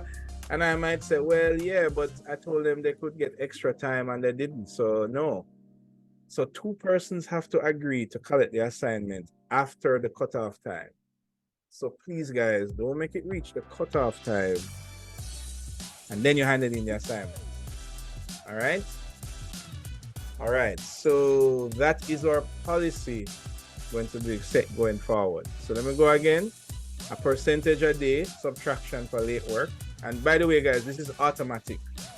Like, I'm not sitting down counting the hours and say, all right, this person handed in late -1 and counting the hours again. Like, literally, when you submit your work, when time rolls over, it just subtracts 10%. Like, it just does it automatically.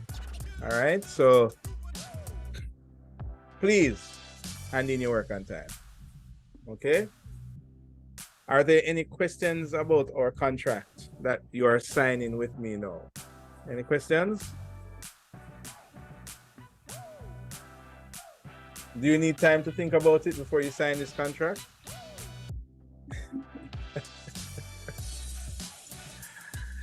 Well, good man, sir. You got it live. Right, but you don't have a choice but to sign. If you're not signing the contract, then you're not in the class. Really. So I forgot to read it. You have to. It's like when you're installing a program and it says click accept. Like if you don't click accept, then you can't install the program. So, you know. Okay, all right. So that is how we roll in DDM. All right, so that is going to be our overview of what we will do. All right, but I'm not worried about you guys. Like, you're going to show up to class on time, you're going to participate and get your free participation grade. Right, you're going to do all the exercises. Quick question, sir. Quick question. Okay, question. The music top, so I have that every class, right? Which one? The music what? The music top, sir, so I have that every class, right?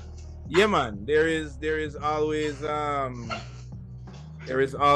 try to let the online experience be as good as I can, right? So we usually have videos, we usually have music, and we try to make it fun. So yes to that question. All right. Yeah, and every year it gets better, so that's good. Person in second year might look and say, hey, you have that in your class? We didn't have that last time, so look out for other improvements. All right, so I think we're finally finished with all the introductions. You have been sensitized to computing as a whole, and you have been sensitized to DDM as a whole. We will not be starting the exercises today. Right? I'm going to give you guys a little time. So we're going to be starting that next week. Remember, we only have classes on a Saturday, right? So between now and next class, the first exercise that we're going to be doing is going to be in Photoshop, the first two at least. So I need you guys to ensure that you have access to the Photoshop for next class. Remember, the exercises are marked in class, so you need to have everything ready for class, right? If you come to class and you don't have Photoshop, I mean,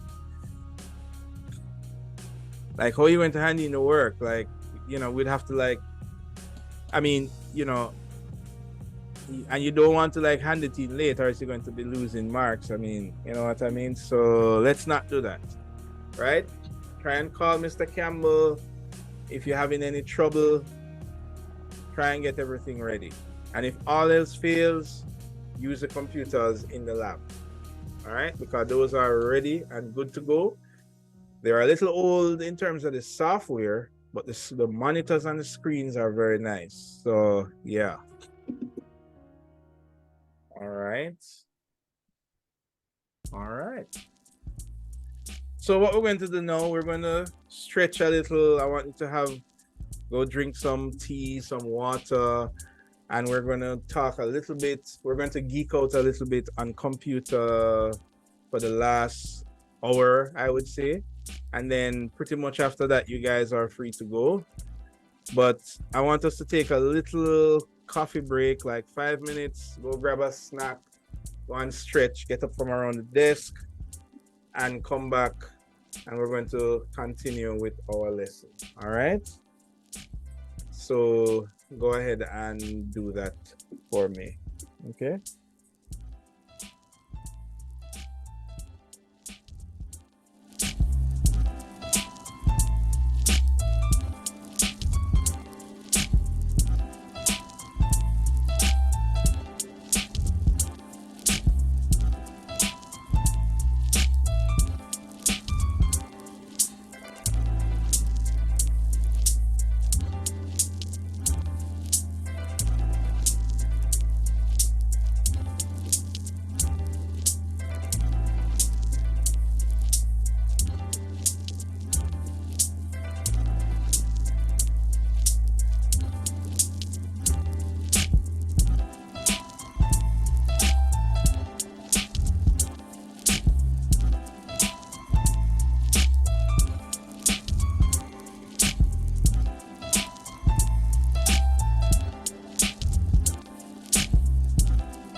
All right.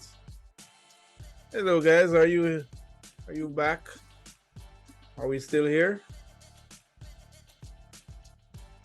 Yes, sir. All right. Welcome back.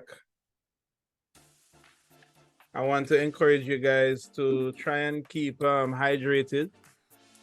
The time is hot, so I have my water bottle here. So for those of you who are also there doing the online classes, just have your water bottle ready, because sometimes it can be a little bit of a marathon to go through some of these tutorials. All right, so I want to encourage you guys to do that.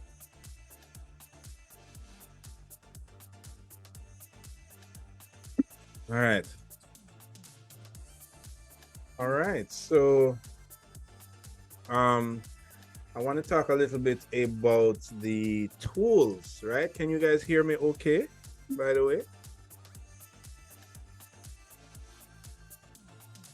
Yes, sir. All right, great.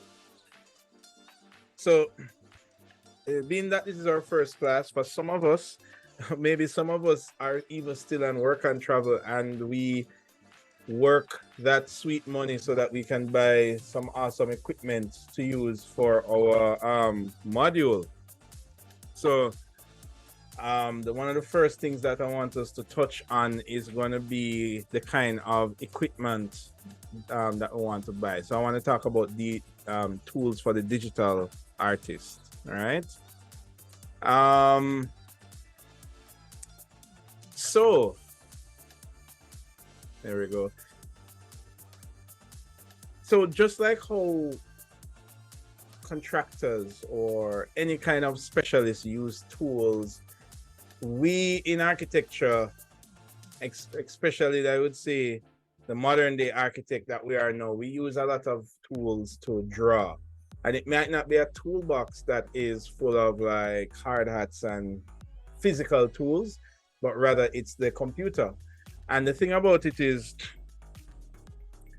I mean, if you are going to a hardware to buy a hammer, I mean, even though you don't build hammers, at minimum, you have to know at least the type of hammer that you want, whether it's a claw hammer or a sledgehammer. Like, at minimum, you need to know a little bit about the tools that you use. And this is why that's the first thing I want to touch on, because we're going to start using the computer as a tool.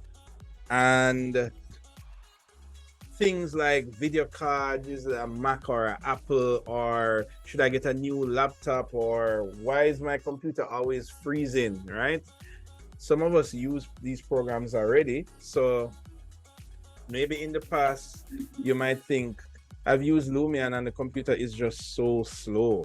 And, you know, what do I need? Do I need more RAM? Do I need a new video card? Do I need a bigger hard drive? Like, the worst thing you could possibly do is just maybe go on Amazon and order something thinking that's what you need. So even though we're not computer experts and all of us might not be computer geeks, at minimum, there's a minimum amount of level that I think everyone needs to know. Especially as this is the beginning of your computing journey. And chances are whatever equipment you get, you're going to have to upgrade it, or you're going to have to purchase a new one. And you want to know a little bit about that equipment, right? So the first thing I want to demystify is that at its core, a laptop and a desktop are essentially the same type of creature, right? Every component that is in a desktop is also in a laptop. Now, let me ask you guys a question. I'll just straight out randomly rather than calling a name, right? If you have a desktop and a laptop and both of them are the same specifications, do you think the laptop is more powerful than the desktop? A. Do you think the desktop is more powerful than the laptop? B. Or do you believe both of them are equal because they have the same specs? Cast your votes. So, who was that? McIntyre? I didn't see the name pop up. You said the desktop is less or more?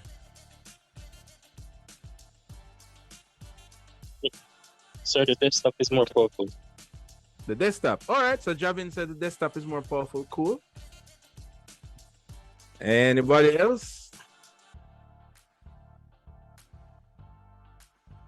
I agree. Desktop. Desktop. All right. Anybody has a different? I mean, remember they're the same spec. You look on the spec sheet and it's the same thing.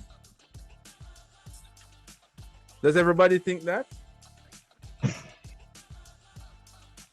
And nobody thinks that it could be the same? Not the same. Not the same. No, it is insane. Oh, you That's said why. you said it is the same. All right, cool. All right.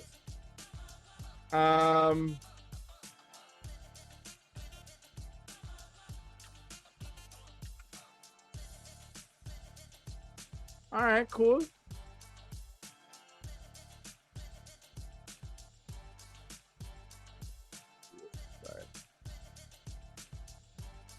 So let me, who was that again? It was Javin. All right. So why is the desktop more powerful if the two of them have the same specs? What do you think?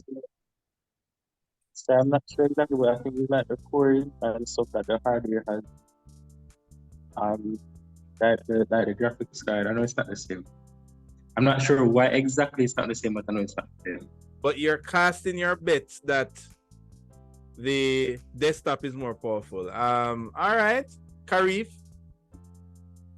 Yes, sir. I think the desktop would be, I guess, more powerful long term because it could run more efficiently with its resources. Because laptops eat up like really fast after you use them for some time, and desktops have more facilities to combat that stuff. So that's why I said desktop. I don't know. In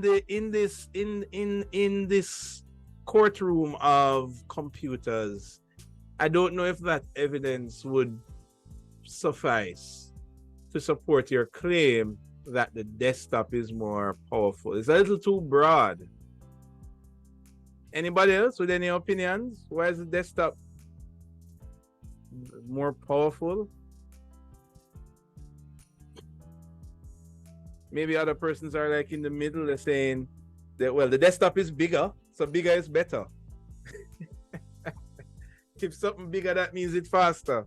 How about that? Sir, in terms of specifications, as I said, if the specifications are around the same, the capabilities will also be around the same.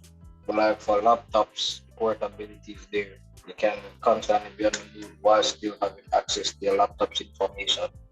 I mean, the desktop, the power is constant. You don't have to charge it. You can have a whole setup and all that. But I mean, preferentially, you probably want a laptop just because of that mobility. But our mobility helps a lot more than people understand. Right. So okay. So fine. Yeah, we know that the laptop has the mobility to its advantage, but like, we're not. That is obvious. So we're not talking about mobility here.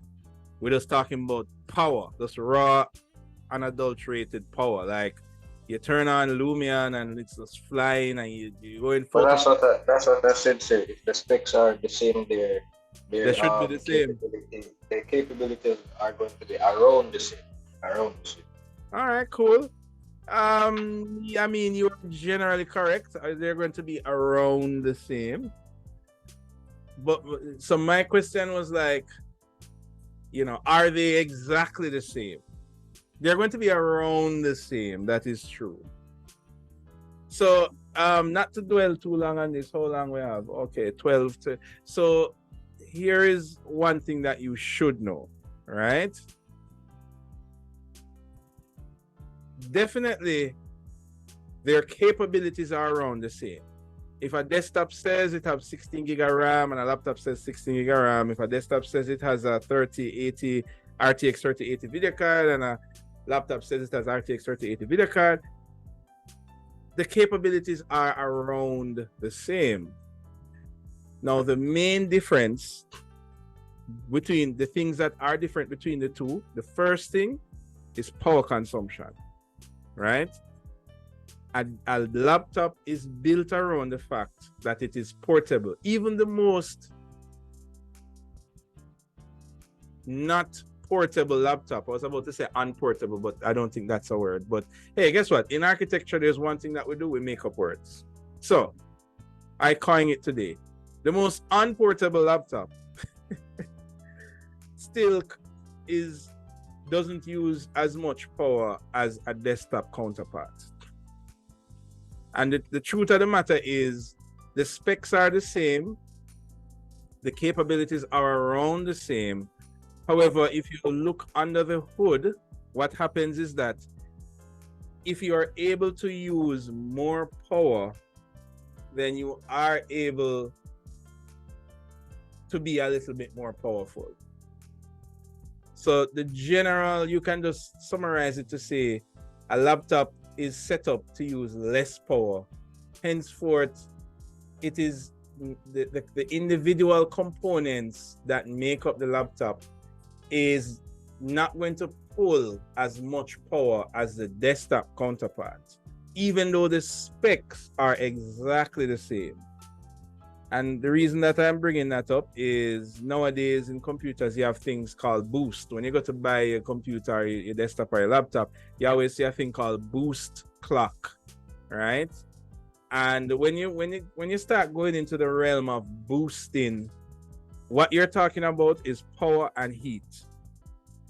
So the capability of your computer, even though they have the same quote unquote specs, because they have a spec that is based on boosting, a desktop will be able to boost for longer because it is able to suck as much power as it wants.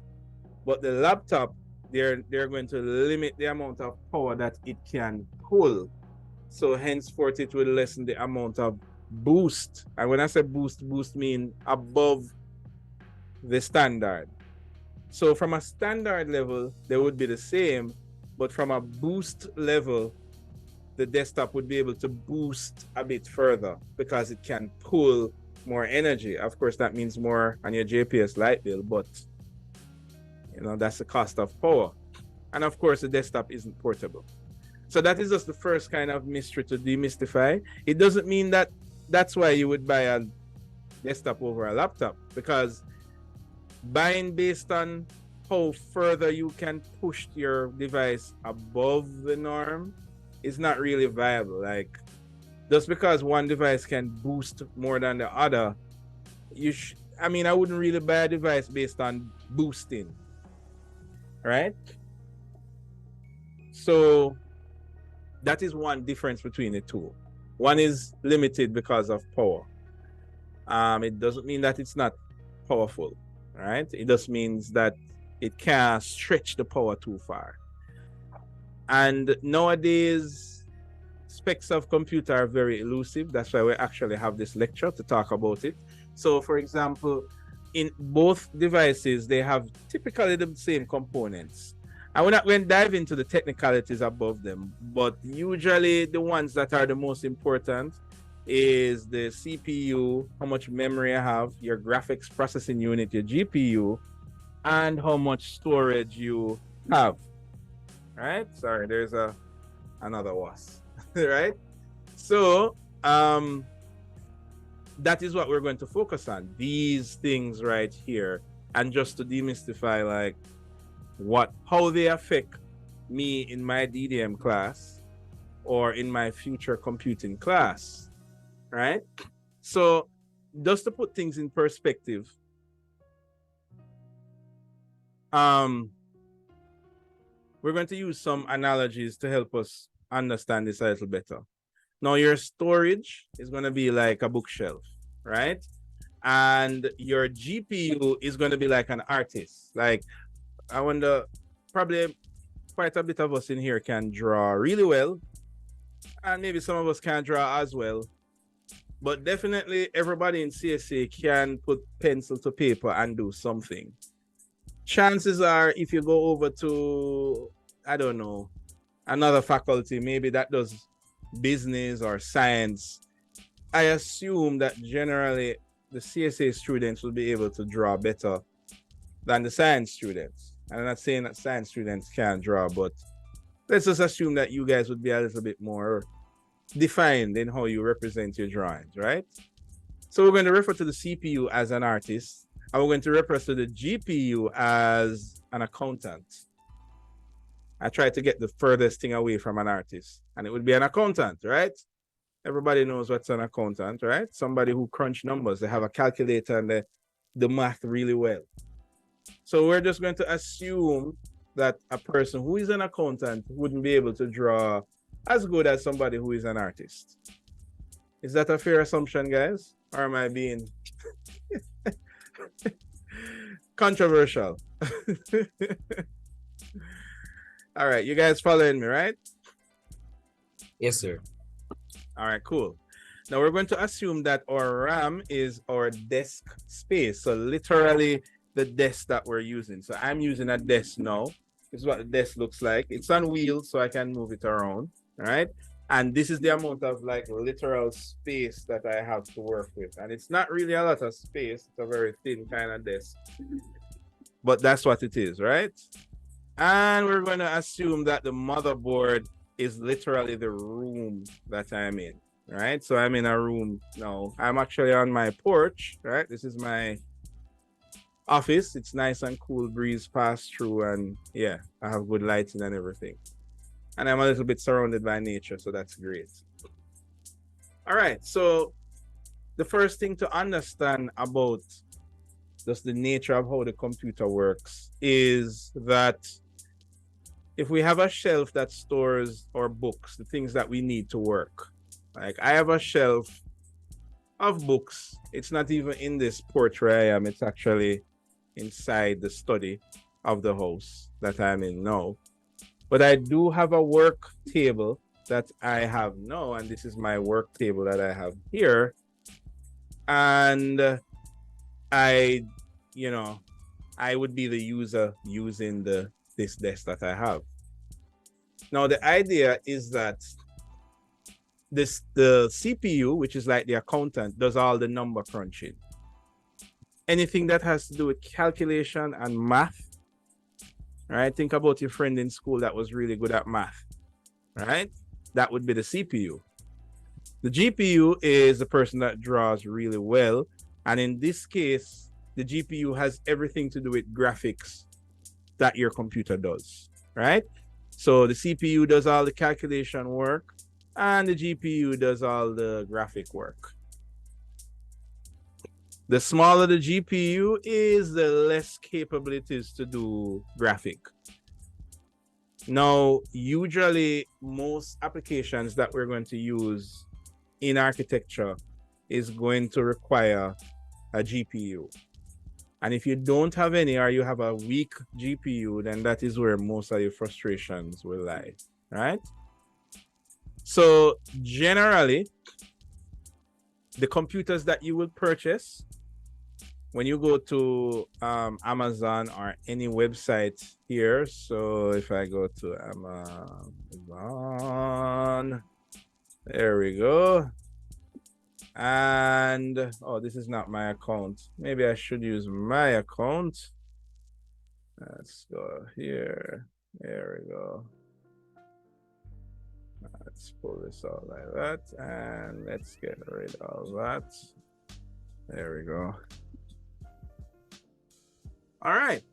So if you just take any like computer, right, it will tell you whether or not it has a dedicated GPU or an integrated GPU.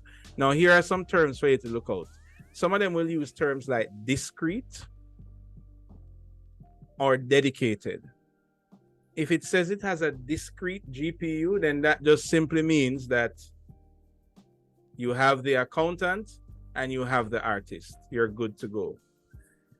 If it has an integrated GPU, if you see the word integrated, that just means that in this case, the accountant is the person you're using to draw.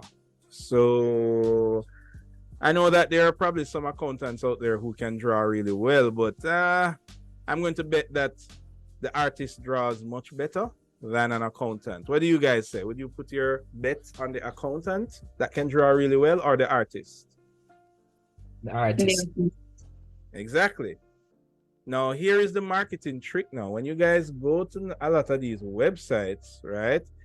They're not, sometimes they don't say that it's an integrated GPU. You know, they will just say, they will just not say anything.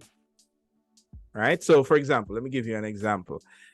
Let's look for a computer here. So, okay, let's try the LG Gram. That's a nice, sleek computer. I always like the Gram. They're very sleek.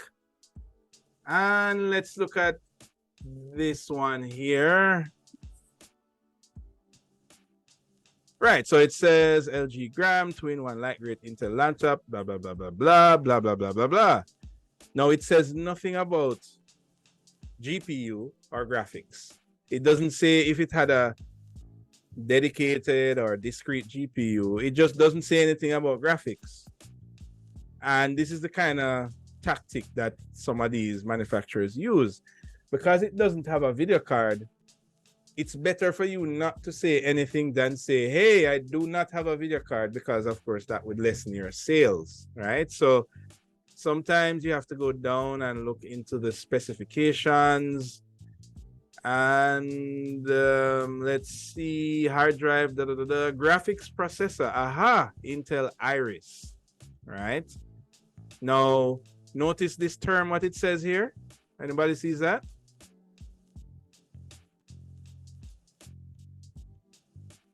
Yes, sir, integrated. Right. Now, notice they didn't plaster the word integrated at the description, right?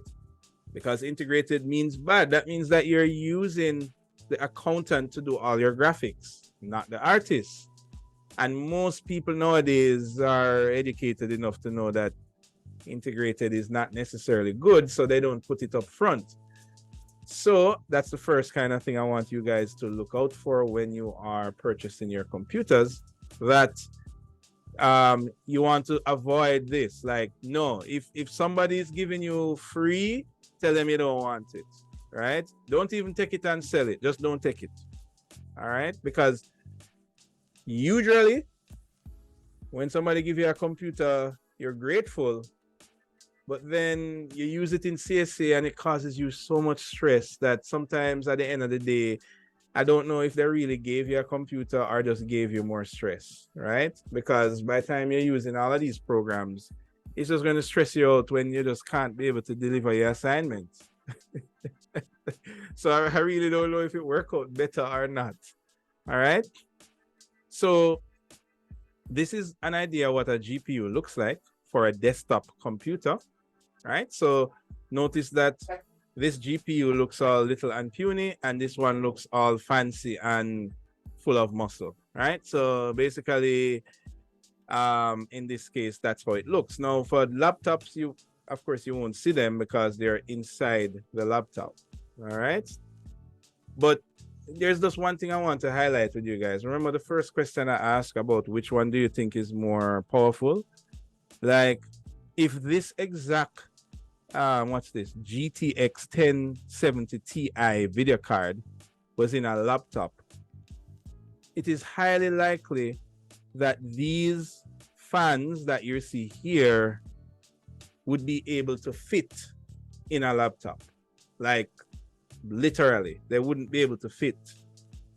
So that alone just tells you that the amount of cooling that this can get is going to be less than what you can get in a laptop. So this is why I'm saying that even though they are technically the same devices, the desktop is able to pull more power and cool better usually than a laptop. And what the laptop manufacturers will do is say, hey, you're getting the same GTX 1070, but within the fine print of that is that 1070 for the laptop is able to underclock lower than the 1070 in the desktop. And what do I mean by underclock? It means, it's like saying that you get sold a car and the car can go 180 miles an hour. And you get sold 2 cars and both of them go 180 miles per hour. But one of them can only go 180 miles per hour for 5 minutes. They don't tell you that. After 5 minutes, it can only go 100 miles per hour. And that is really what a laptop is. Like, yes, they have the same spec as the desktop, but they really are not able to maintain the same power because they are restricted by how much power they can pull and how much they can be cooled. All right, you guys following me thus far? Yes, sir. All right, remember, stop me anytime to ask for questions. All right, moving along. So we have these 2 GPUs here, and there are mainly 2 brands in graphics processing units. That's GPU. There is GeForce and there is Radeon. There's a third entry, but I would not say to go for them just yet. They are the new kids on the block. Intel has started to manufacture their own CPU. And guess what? There is even some... Anybody ever buy the Y-phone yet? Anybody knows of that one? Which phone, sir? A Y-phone. No, sir. Don't know about that. Where do you think that Y-phone comes from? Oh, this is an easy question. Which country would you think would manufacture a Y-phone? China. Exactly. China. And you would call that a off-brand, right? To say the least. So they are off-brand video cards as well, right? And just avoid them, please. All right. So, right. No Y-phones. Only buy the iPhones. All right. So in this case, even though I'm showing you these equipment now, I'm not saying that you should go out and buy these equipment, but just that you know, video cards that you should consider for doing this type of work should be one of these 2, the GeForce or the Radeon, right? And these 2 are like, they are like the battle that rages on for years and years, right? Competition is good because that's how they keep in check, right? Now, what I want to go into is a little bit of geekiness, but I believe that if you're in architecture, there is a certain geek threshold that you need to exceed. And what do I mean by a geek threshold? You need to know a little bit about these things, right? You just cannot be in the field of architecture where you have to spend thousands of dollars. Did I get disconnected? No. Oh, where you have to spend thousands of dollars to buy a computer and you don't know what you're buying. Like, computers are just too expensive for you to not make sure that you're getting a good computer. All right. So I need you guys to at least know about the graphics card, which is the heart and soul of what you guys need at CSA, right? So I want to tell you what these numbers mean, right? And if I go on a random website now, so if I go on eBay and I pick out a nice laptop like, let's see. Let me try to pick out a nice laptop here. Let's go home. Yeah, how about like this really nice Razer Blade 4? All right. So look at all of this gibberish here. Razer 14 gaming laptop 2023 AMD Ryzen 9 7940HS CPU, NVIDIA RTX 4070. Like, these are like a bunch of numbers, and for some of us who maybe play computer games or into this stuff, we would know what this stuff is. But some of us that kind of just use our computer to do like graphics, you know, this is just a bunch of numbers and it says gaming, so it must be good, right? So this is the part that I need us to know a little bit about going forward.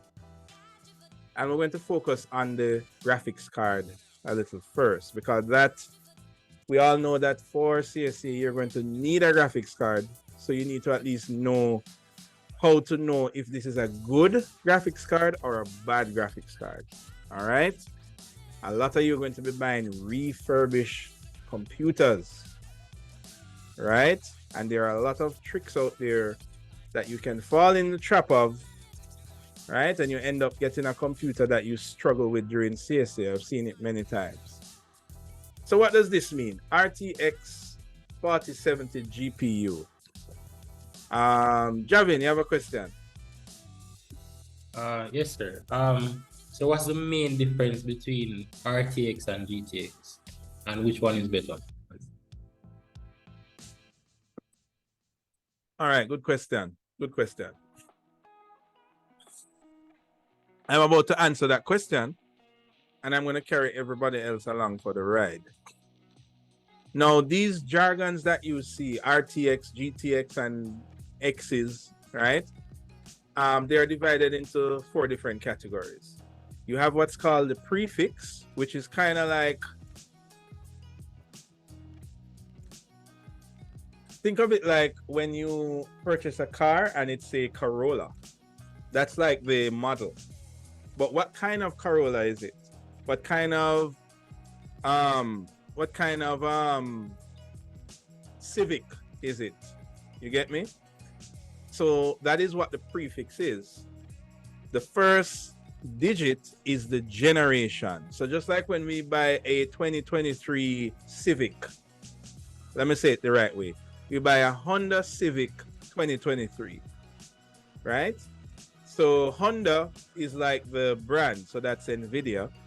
Then within the brand Honda, we're buying a Civic, right? That's like the model, so that's like the GTX. And then what year Civic are we buying? Well, it's a 10th generation Civic, or in the car language, it's 2023 or 2020 and so forth, right? Honda has different models of cars. So they have Civic, but they also have CRV. So hence you would see NVIDIA have different models of graphics card, right? You have GT, you have GTX, and you have RTX, right? This is the generation. Now the last 2 digits is normally, let's just say, like the horsepower, right? So for example, you can buy a 2023 Honda Civic, but it has 110 horsepower. But you can buy another 2023 Civic, the sports edition, that have 200 horsepower. All right. So the last digit tells you the horsepower, and the last numeral tells you, let me see. You ever seen a car that has limited on the end of it? Anybody? So it's a Honda Civic limited edition. Anybody ever seen that before? Yes, sir. Right. So in the world of video cards, this here kind of tells you, not necessarily if it's limited, but like a variant. So for example, the M means mobile. So when you buy a laptop and the laptop says it has a GTX 860, but if it's in a laptop, it will be a 860M. M meaning mobile. But when you buy it for the desktop, it will say GTX 860. It won't say M. Anybody remember what I said about mobile versus desktop components? Anybody? What did I say about them? The desktop is able to draw more power because it is able to cool. Right. It's not fun. It's more powerful. Even though it's the same, what you call it now? Brand, same level, but the desktop can push a little harder. Or rather, it can maintain its speed longer than how the laptop can maintain its speed. You follow me? Yes, sir. All right. Now, here is another thing that you need to look out for when purchasing a laptop. Nowadays, most manufacturers no longer specify that it is a mobile graphics card. So, for example, let's look at Amazon now, and this has a RTX 4070, right? So imagine that you did not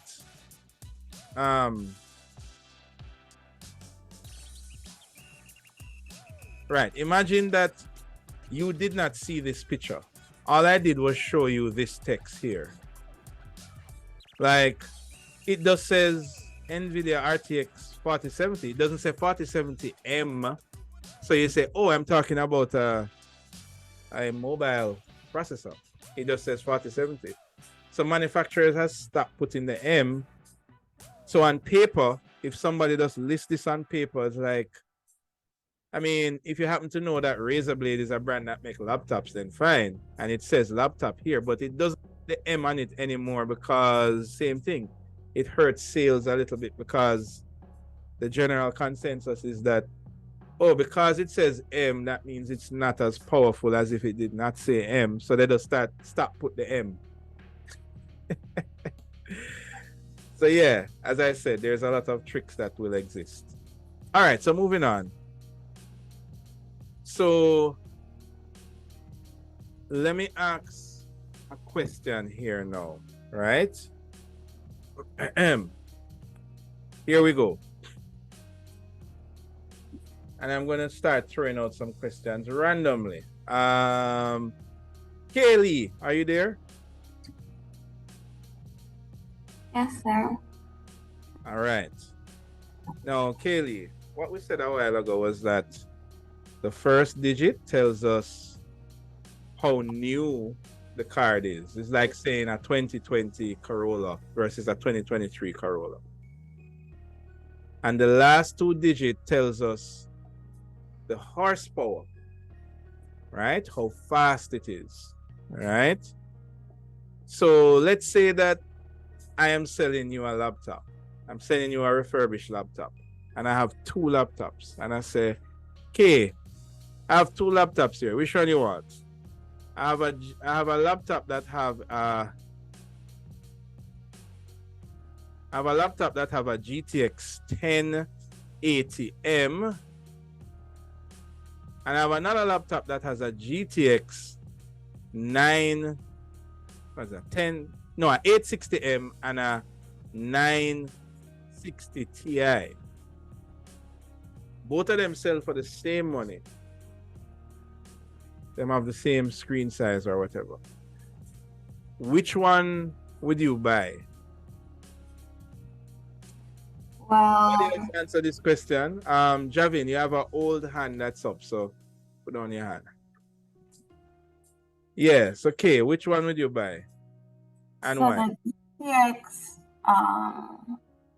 980 Ti, that would have more horsepower than the GTX that's mobile. And then the generation for that would be newer. So I guess I would go with the first one, GTX 980 Ti. Okay, cool. All right. Let's see what Matthew thinks. Sir, I would say the first one, the GTX 980 Ti. Why? I think because it's newer. Because it's newer. Okay, cool. Fair enough. All right. And why is it newer?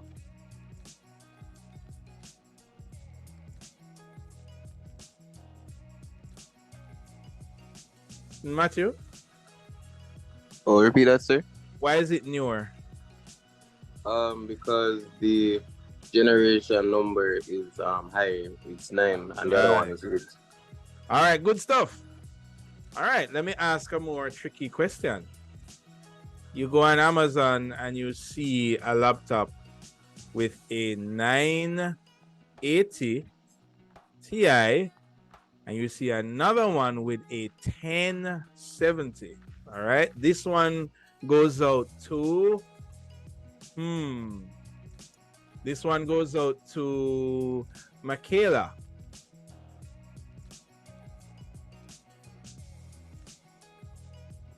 Which one of these laptops would you buy?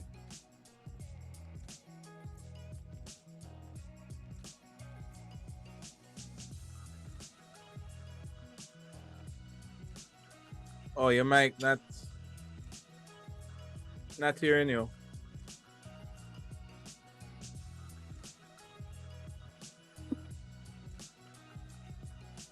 Oh, look like Michaela having some mic challenges. All right. Antonio Pablo. I have to put your name because you have another Pablo. So Yes, sir. which one would you pick? It's a tricky one. Repeat the specs again for me, please. Well, it's You on said- screen. It's on screen. Oh, sorry. Right. So there's a GTX 980 Ti. There's a Mhm. laptop with a GTX 980 Ti and a laptop with a GTX 1070. Let's just assume that the price is the same. I mean, I take the GTX 1070 because it's new. It's a newer generation, but it's a little bit less powerful. But I don't know. I'd take the 1070. All right. So let me throw a spokes in the wheel. The 1070 is a newer generation. So chances are that laptop would be more expensive, right? Which is usually the case, right? But the 980 would be cheaper. So what would you do? Would you, I mean, if you can afford anyone, what would you do? I'd take the 980 for the power and for the price. Why would you take the 980 apart from the fact that it's cheaper? What would be their benefits? The power, it produces more power than the 1070. Right. Well, I wouldn't, but I get what you're saying. Arguably. It has more horsepower, so to speak. Yeah. And that is so because the number here is higher. Yes, sir. Yes. Question? That was a question? Oh no, I was just saying yes, sir. Oh, okay, right. So guys, so this is one common thing that you're going to see happen, especially you guys as students purchasing computers. You're going to be faced with newer generation, more expensive, older generation, but faster. So you need to know what you're trading, right? A lot of people, when the manufacturers are listing the stuff, they will just say 9th generation GTX and 10th generation GTX. So you'll be like, oh, well, obviously I go with the 10. But sometimes going for a lower but faster, right? Guys, what you need is speed. Speed. All right? But maybe you're wondering then, what am I getting with the generation? Like, you know? Like, what am I losing out on if I take a 980 and not take the 1070? Well, to answer that question, I will just show you an analogy and you answer it for yourself. Where did I put that analogy? I put it, right. What happens when you go for an older, faster car versus a newer, slower car? Anybody? Hold up on the line, please. Hold on, Carol. What are you saying? Yeah, you have to talk again. It's a bit muffled. Put your mouth closer to the mic or maybe further away.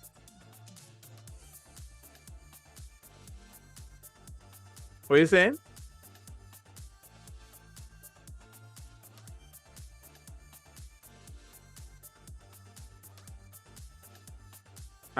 Or let me see, Hamilton. You just put a message in the chat too. All right, sorry, I keep forgetting that. Yeah, older car probably has underlying issues. Oh yes, I can attest to that.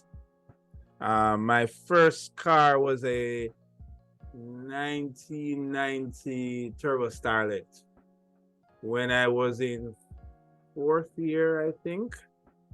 I was the one that I was the driving one that carried everybody to get food in the middle of the night. Yeah, and it constantly broke down. Probably because I was always constantly tinkering with it, but yeah, that's another story. But yeah, now in the world of computers, I mean, that's not necessarily true. Computers will just either not work or work. So it's not like your old graphics card will need an oil change or anything like that. What it means for you though is support and compatibility, right? And for architecture programs, that's not necessarily an issue, but for video games, that is an issue. So for example, like I remember when I was in school and Need for Speed came out, I don't remember which one it was, but I had a older, faster graphics card. So when I played Need for Speed and you were driving in the rain, I didn't get the speckles on the windshield. Right? Now, did that stop me from playing the game? No. You know, so it's like there's a feature. So think about a new car that has automatic windows.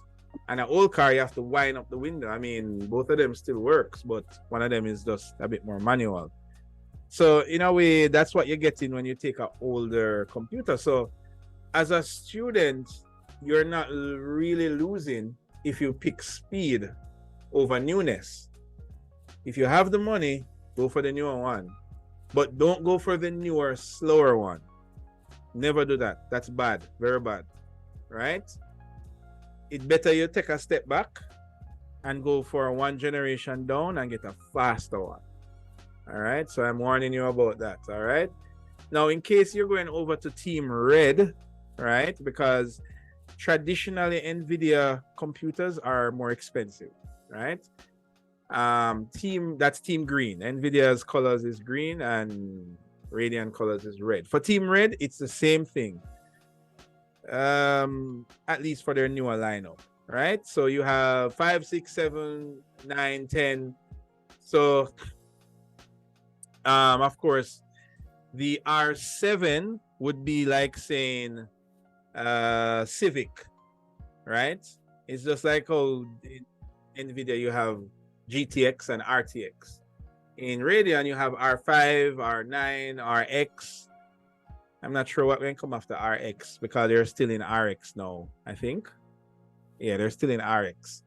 So, but the same thing remains true, only that for them, they have a letter at the beginning and they have a letter at the end, as if that wasn't confusing enough.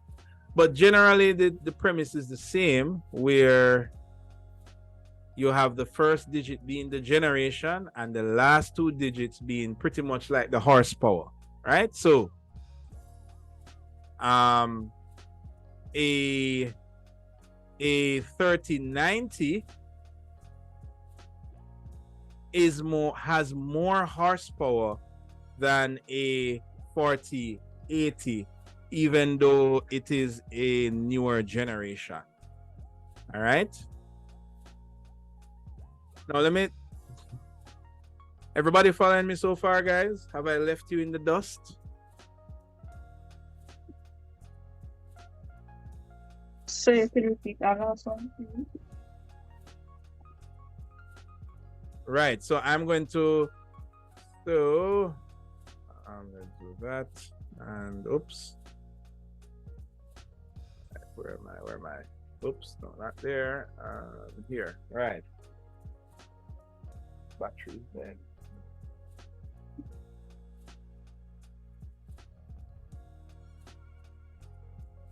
Right. So what I'm saying is that for the Radeon graphics cards, right? The computer that has Radeon, you will see that it has the first digit here is like when you say a Honda Civic.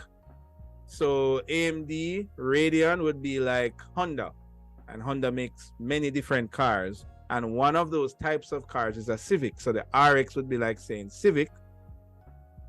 The 4, the first digit here would be like saying what year it is. So this is a 4th generation RX card. And the last 2 digits is kind of like the horsepower. So this is a 480, right?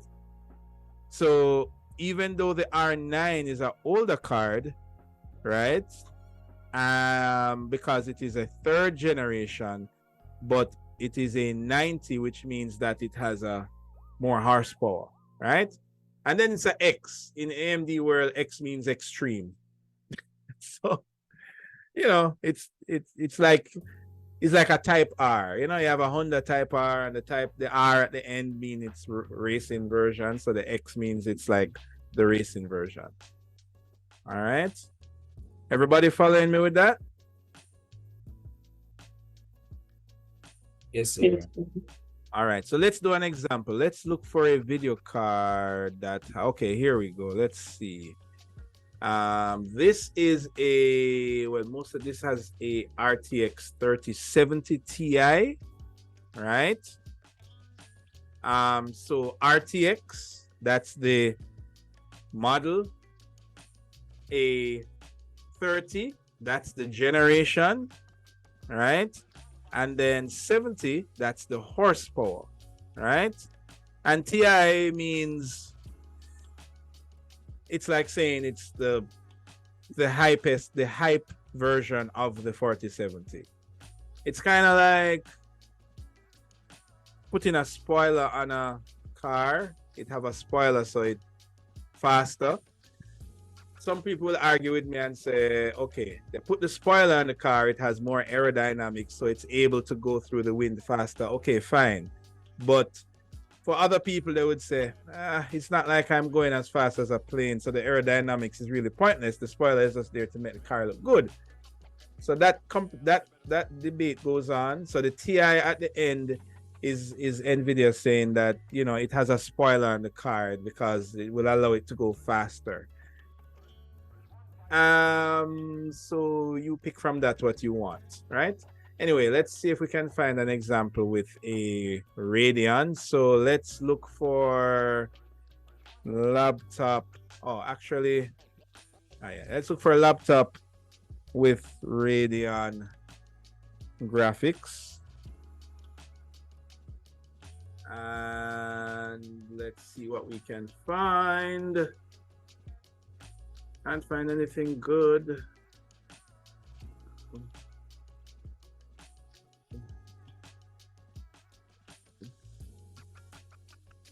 Okay, I'm finding a lot of integrated cards here. Let's Radeon.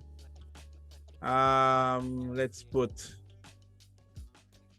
discrete Radeon. Let's see. Here we go. Now we're getting a little better. Nope, not really. Oh my god. Okay. Radeon gaming laptop. All right, here we go. Good. So this particular laptop here, it says it has a RX 7600, right? Okay, good. Let's find another one.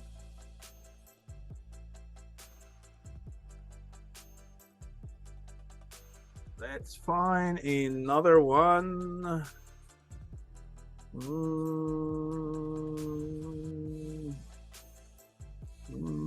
Come on. I'm not finding a lot of. Okay, let me go back here and. All right, here we go. All right. All right, this question goes out to Ryan. Are you there, Ryan?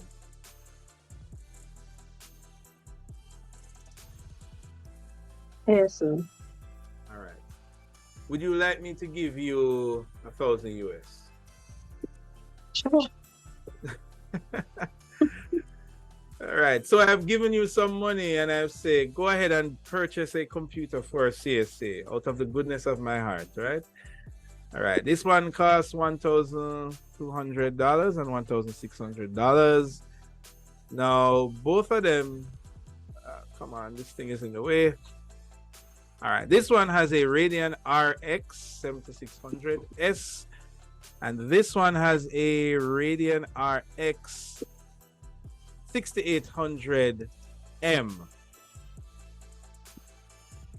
Now, my first question to you is, which of these laptops have the newer card in them, the newer one?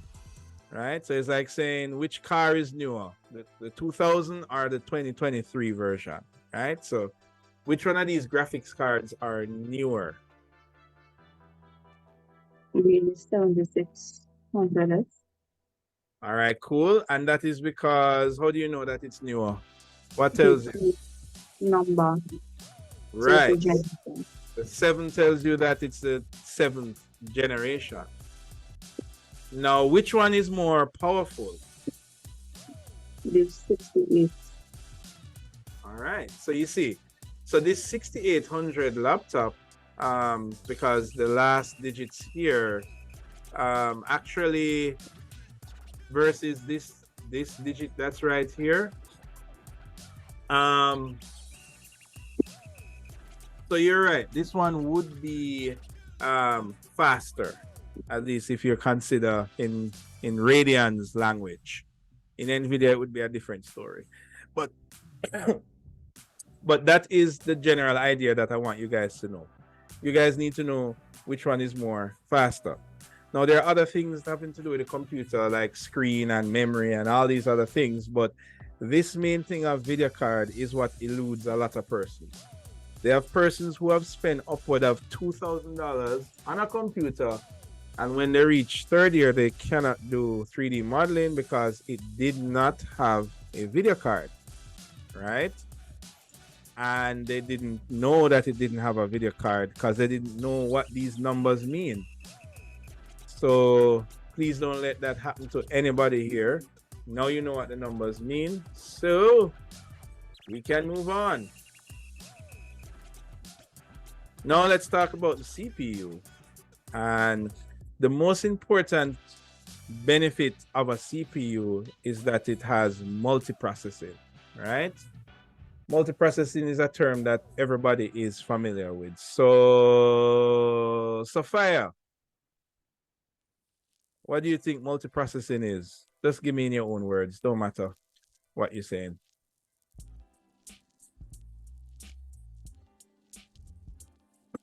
Sophia?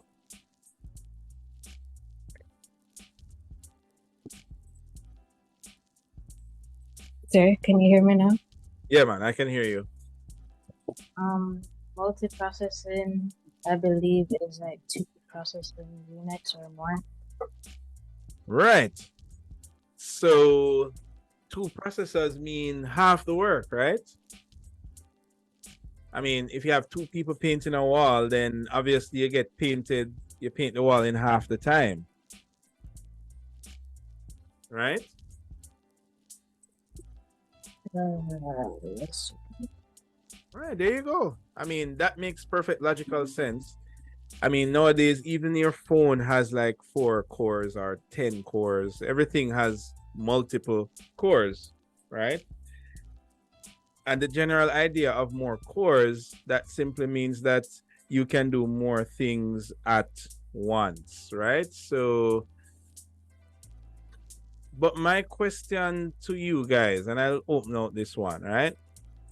If 2 people were painting a wall, right? Then they would finish quicker than if 1 person was painting a wall. Can we all agree on that? That's pretty straightforward. Yes, sir. Right. If 2 people are reading a book, does it mean that it's quicker? Who can tell me the answer? No.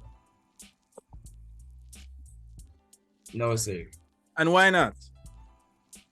Because if they're both gonna be reading the book, they'd have to read it at the same time, and it would take the same amount of time as 2 persons reading the book as 1 person reading the book, or even longer. Right, because if 2 of you read the book, I mean, there's like your half of the book that you have read is in your brain, and my half is in my brain. So that does not help anybody. So what that goes to show is just because you have more cores, it doesn't mean that every task has to go quicker. There are some tasks that the more cores you have, the faster you go. And there are other tasks that just does not matter, no matter how much people you have, right? So the amount of cores is based on what you see in your task manager. So if I go into my task manager right now, which looks something like this, well, mine is black, so it's not the white color. So I don't think I would have to change my Windows theme. Oh yeah, lights. There we go. All right. Right. So these are the amount of cores that is in the computer that I have, right? And that's good and all that if you are painting walls. But if you're not painting walls, you could have 50 cores, it doesn't matter, right? What starts to matter then is how fast you can paint the wall, right? So the more there are some tasks on the computer that takes advantage of multiple cores, and there are some tasks that doesn't, just like the two persons that's reading the book. So then again, if you go back to Amazon here and you're looking for a computer, and it will say this is a AMD octa-core Ryzen 7 7735HS. Whew, that's a mouthful. If you scroll down here, it would say that it has, come on, where are you? Number of processors, it has 8 processors. But then you might find another laptop that says it has 16 or 12, right? The thing to remember for CSA is that not all tasks utilizes all cores, right? As a matter of fact, 90% of the tasks that you'll be doing at CSA does not use multiple cores. Okay, let me drop that number down. 70%. Maybe 90 is too high. That means for the majority of the time, what really matters to you guys is how fast the core is, not how much cores you have. All right, so when you're back on Amazon, yes, this laptop has 8 cores, but how fast is it? All right, and it says that this is where is the speed? Lord, where's the speed? Let's see if it says it up here. Yeah, you know, these guys, they normally just hide this stuff somewhere. Where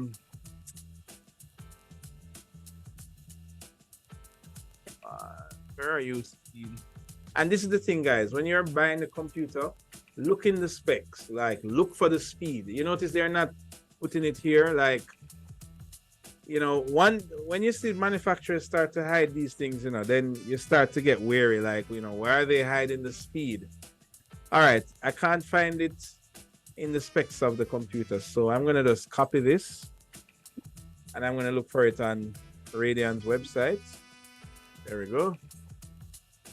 On AMD's website. All right, so according to AMD, the Ryzen 7 7735HS has a boost clock of up to 4.75. Okay, can you guys tell me what is a boost clock versus a base clock? I had hinted at it earlier. Anybody? The speed that it goes when it pushes above standard. All right. And do you remember what I said about boost clocks for laptops versus desktops? Who can tell me? The laptops, their boost clocks, they normally maintain that speed for less time than the desktops. And the reason for that is that the boosting depends on a number of factors. What you're doing, how hot the time is, how much of the cores are used, like, you know, so most manufacturers will advertise the boost clock, you know, but hey, you know, Jamaica is hot. Like, you know, you have your computer on your desk doing a bunch of stuff and it's hot. High possibility you will not be hitting these speeds.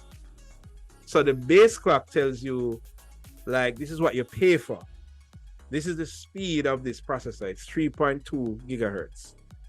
So when you're looking for a laptop, unless you're going to be in in Canada, for the most part, under AC, you're better off just looking at what the boost clock says, what the base clock says, because that is the speed averagely of your computer. So it is 3.2 gigahertz, right? Now in CSA, you don't want nothing less than 2. All right? Nothing less than 2. Nothing less than 2. So 3, great. What about video cards? We spoke about that earlier. What do you need in CSA? We spoke about the generation. We spoke about the horsepower. In CSA, right? You want to have not less than 60% horsepower. Which one of these numbers here represents 60% horsepower? Can anybody tell me?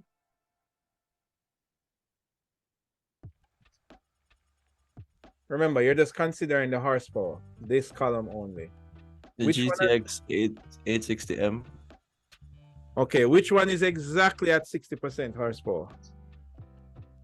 Wouldn't it be the GTX, the 860?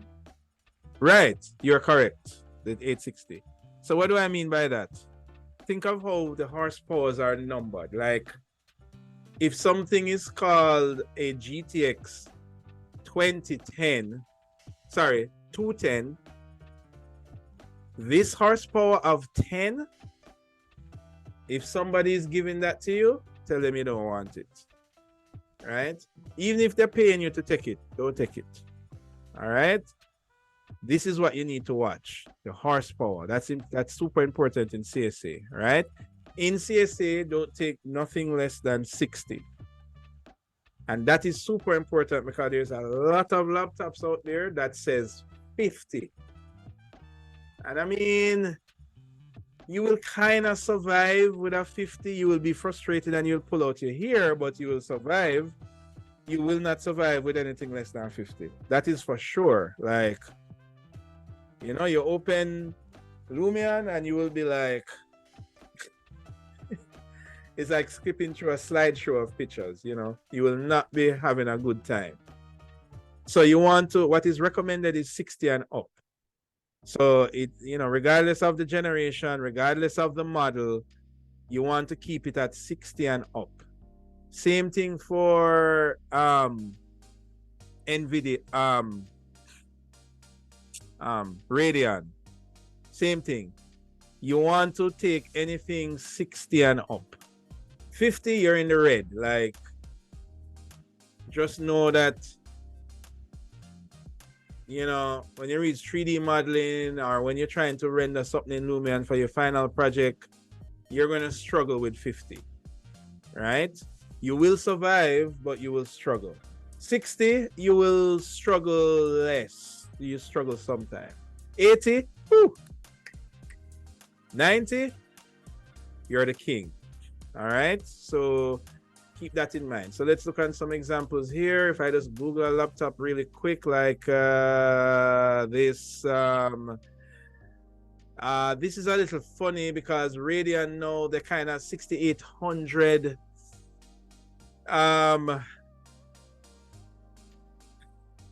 With Radeon, you have to kind of use the last 3 digits, not the last 2. You know, they don't exactly translate when you consider the naming convention, right? Let me see if I can find some other examples here for you. Okay, look at this one. This one is a Lenovo. It costs $1,500. It has a 4060 right? So what does that mean? It has a 4th generation card, which is good. And the horsepower is 60, which means that we're right on the limit of what is minimally required, right?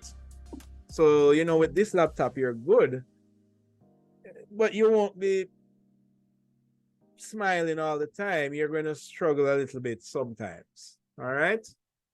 All right, guys, are you following me so far? Yes, sir. Remember, Yes, sir. important, this is your money, and it's a lot of money. $1,600 doesn't come cheap, and you don't want to buy something that you're going to struggle with again. So keep these numbers in mind. All right. Okay, so we are moving on.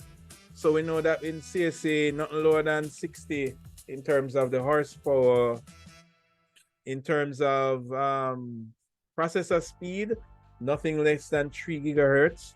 We already know that number of cores don't necessarily matter. Don't prioritize that. Yes, if you have enough money, you can always get the best, but you're not going to find any computer with probably less than 4 cores. That's going to be impossible. So I don't have to tell you to get multi-core. But please, guys, watch the speed. Let me tell you why you need to watch the speed. Let me show you a good example with let me just write a Intel gaming laptop. Let me just pick one here. See if I can find a good example.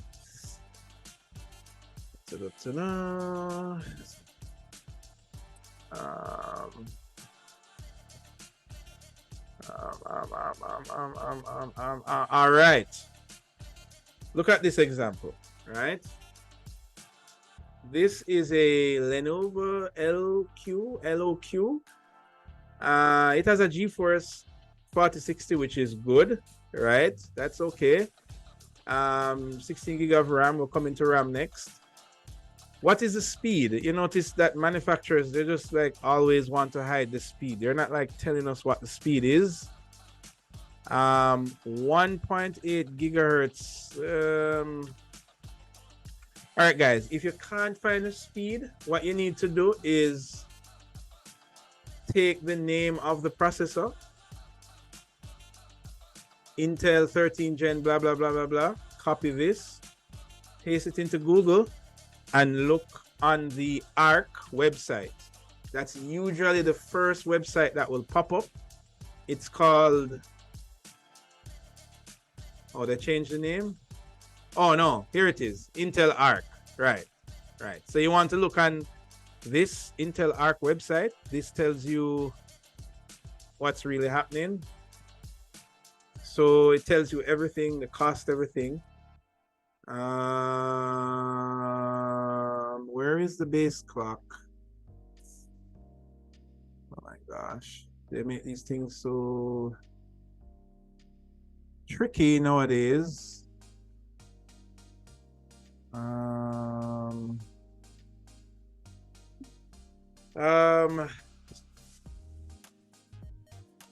Base power. Here it is. 3.7 gigahertz. Right. So you know that that's good.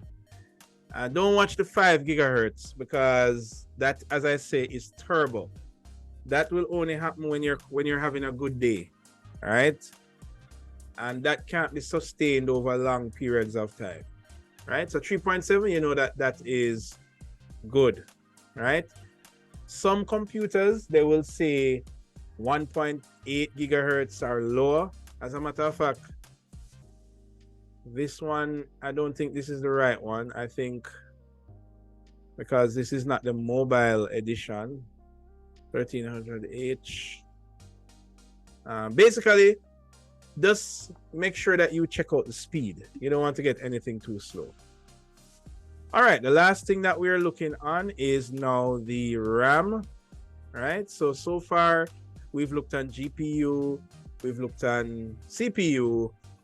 Let's look on the RAM. How much RAM do you need? Well, go down here. Okay, RAM is how much space you have to work with. So imagine you have a desk that is full to the brim of stuff, right? It is literally how much space you have to work with. I'm teaching a class now, and this desk that I have working with is literally very small. So if I wanted to put a model of a building on this desk, it couldn't fit, right? So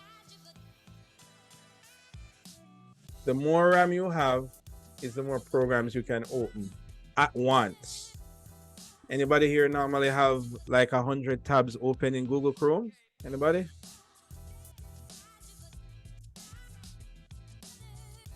Not 100, sir. Well, you know, when the tabs are so much that you can't even click the X to close them, like... Right, so basically RAM allows you to open more stuff at once. So if you open Illustrator, Photoshop, and Lumion, then you will notice your RAM starts to reduce, right? You can always check how much RAM you have by going to your task manager, which I showed you earlier. Where did I put task manager? I put it somewhere. Maybe it's behind here. Anyway, right. But you know what task manager looks like, right? So you can use that to check how much RAM you have. Now, let me ask you a question. What happens when you start to run out of RAM? Anybody can guess what happens? What happens?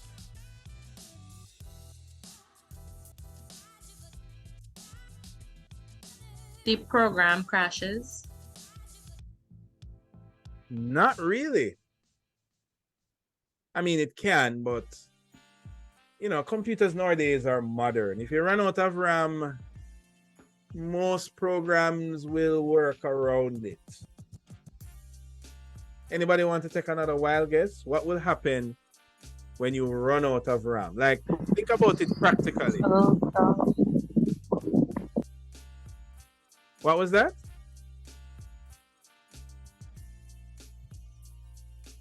Anybody?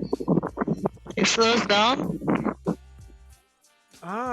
Actually, Austin, that is correct. Why does it slow down? Don't worry, I won't burden you with that question.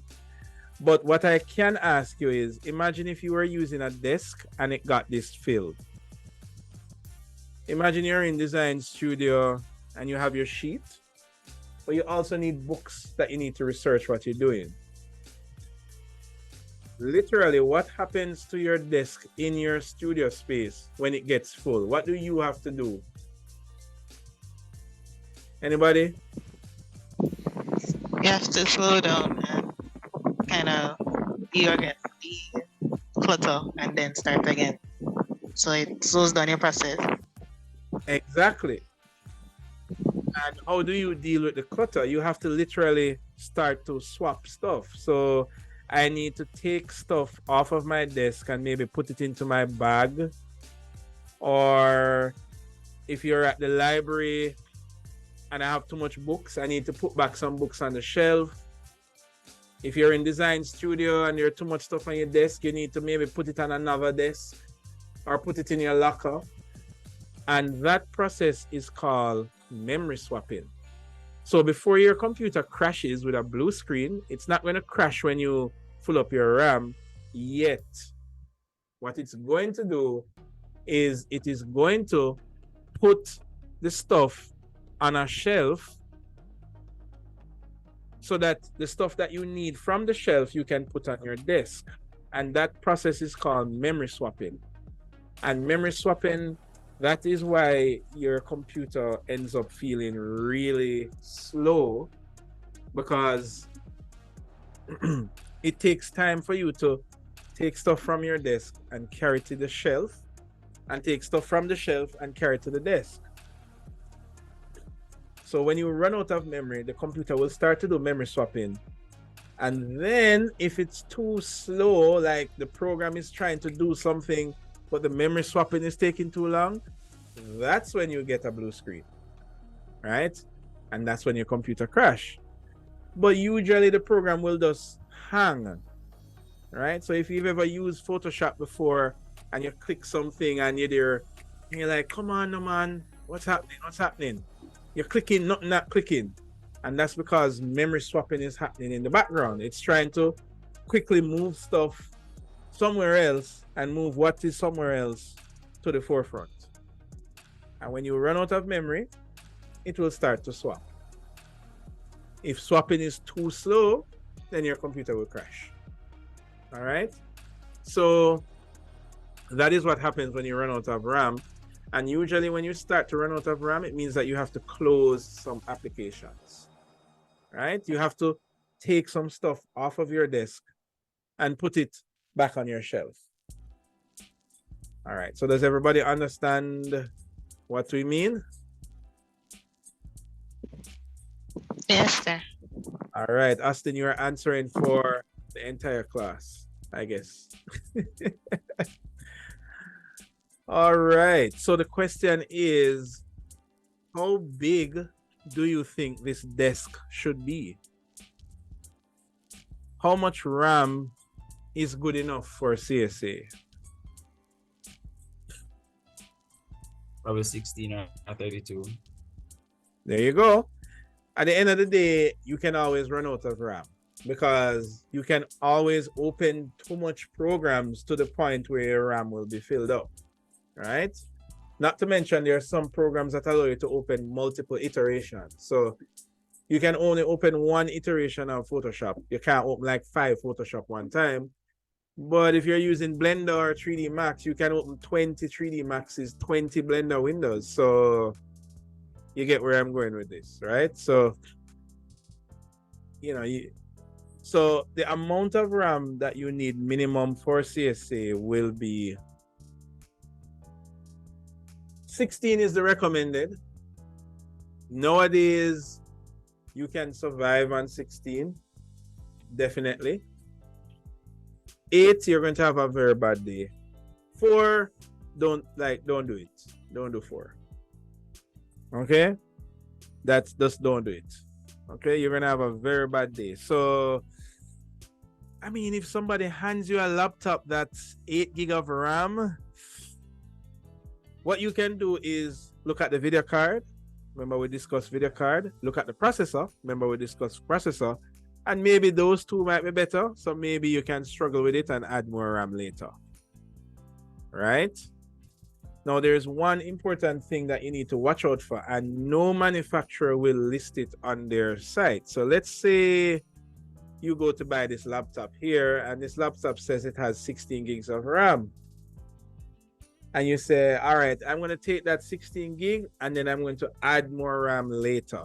So is it that they already, like, some of the RAM is already used up in the computer, or some of it is dedicated to the system?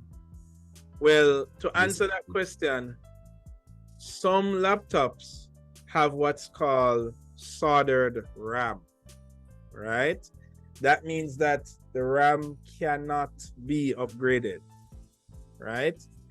So you might fall into the trap sometimes of going to purchase a computer with the intention to add more RAM later, only to find out that you can't. Now, there is nothing on the spec sheet that will tell you if this RAM is upgradable or not. Like, they don't tell you. So you're going to want to check that out if you want to chance it to take a small amount of RAM and upgrade later. And the only way to find that out, you got to do research. Watch some reviews on YouTube, Google it, that kind of stuff. Because like nowhere on this does it tell you if the RAM is upgradable or not. Now, 70% of the time, RAM is upgradable. But I mean, if you're spending $1,600 US and you plan to upgrade later, please check it out. All right, don't not check it out. There are some things that you can use to give you hints. Very thin laptops usually have soldered RAM. When laptops advertise a large battery life, right? So you might see a laptop that's saying 9 hours battery life. It could be soldered RAM. Because at the end of the day, when the RAM is built into the computer, it's managed more efficiently and it uses less power.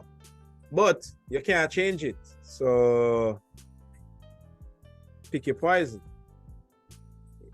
Everybody understand? So that's an important point. So CSA 16 is what you're aiming for. If you drop to 8, please don't buy it unless you know you can upgrade it. If you have 32, you're good to go, even beyond CSA. If you have 64, you're the king. All right, so watch out for that. You will notice some RAM says DDR5 or DDR4 because we're right in the middle of switching from DDR4 to 5. That does not matter, especially for CSA. All right, does not matter. So don't buy a laptop because one says DDR5 and not DDR4. Ignore it. All right. Yes, DDR5 is technically faster, but you will not notice the difference in speed. Right? For those of you who are a little more techie than others, what I will advise you, the main advantage of taking DDR5 is that it is more dense. What do I mean by that? Usually,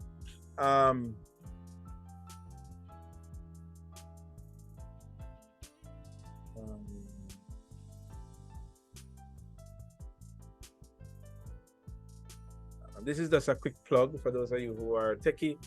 Usually, the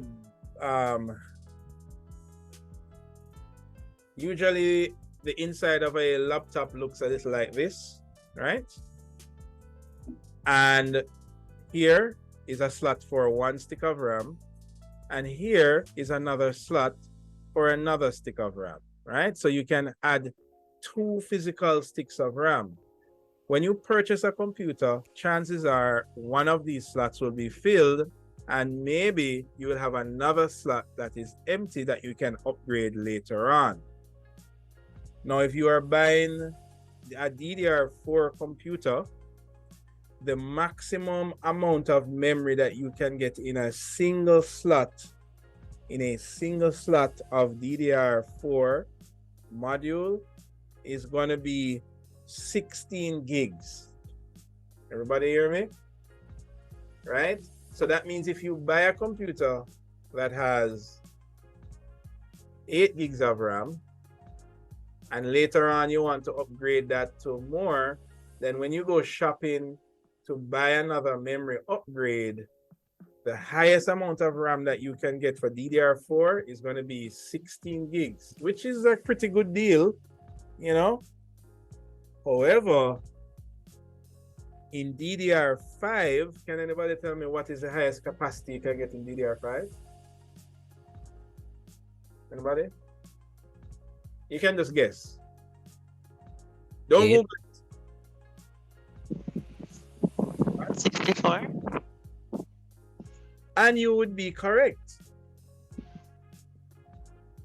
But DDR5 is a little new. So your answer is correct right now, meaning that if you buy a DDR5 laptop and it only has 8 gig of RAM, which is unlikely, but let's just say it has 8 gig of RAM, and you want to upgrade later on and you go back to buy some more memory, you can get a single stick of RAM right now that has 64 gigs. It's going to be expensive, but it is possible.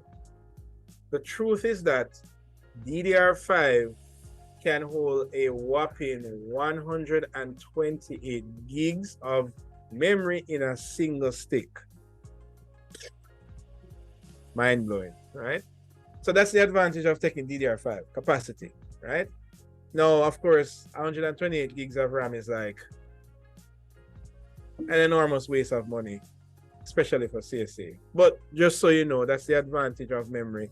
Not that one is faster. Yes, it is, but one just has a higher density. All right, does everybody understand that? Yes, sir.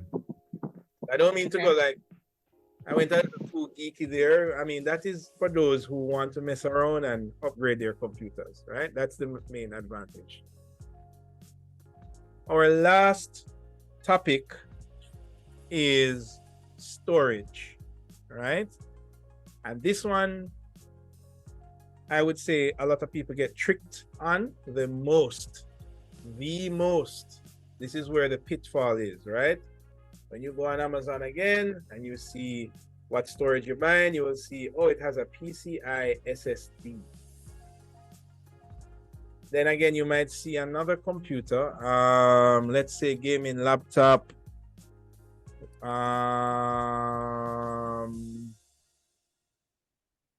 with 8 TB. Try that.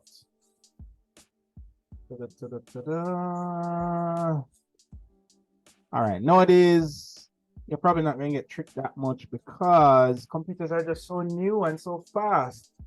Like back in the days, I could find some examples, but nowadays I can't find any to show you what to avoid. All right, I can find one here. No, that's not one. All right, I can find one there. All right. So here's what you need to avoid, right? When you find a computer, you might find a computer that says, well, okay, you might find a computer that says 256 SSD. That is the storage, that is the shelf, that is how much data you can store, how much movies you can store, how much games you can store on your computer, right? How much programs you can install on your computer, right? The more programs you install, the more space it uses from your storage. But what matters for CSA is the speed of your storage, right? So 256 in terms of size is too small nowadays. Too small, right? What do I mean by that? It means that when you're reaching 4th year and you need to install Lumion, but then you also want to install 3ds Max and Unreal Engine and Twinmotion, you're going to see you're running out of space because all of those programs use on average about 20 gigabytes worth of storage, right? The entire Adobe suite, Photoshop, Illustrator, Premiere Pro, After Effects, all of those programs, when they're installed, they use 80 gigabytes of storage. So if you only have 256 gigabytes, Windows is already using 40 out of that. So you're left with 200. The Adobe suite uses 80. Twinmotion uses 30. So now you have about 100 left. You have about 100 left. Every time you save a Twinmotion file, it's about 5 gigs. So maybe you've saved about 50 gigs worth of Twinmotion alone. Then you want to install other things like Microsoft Office and all of those things. By the time you turn around, 256 gigs is done.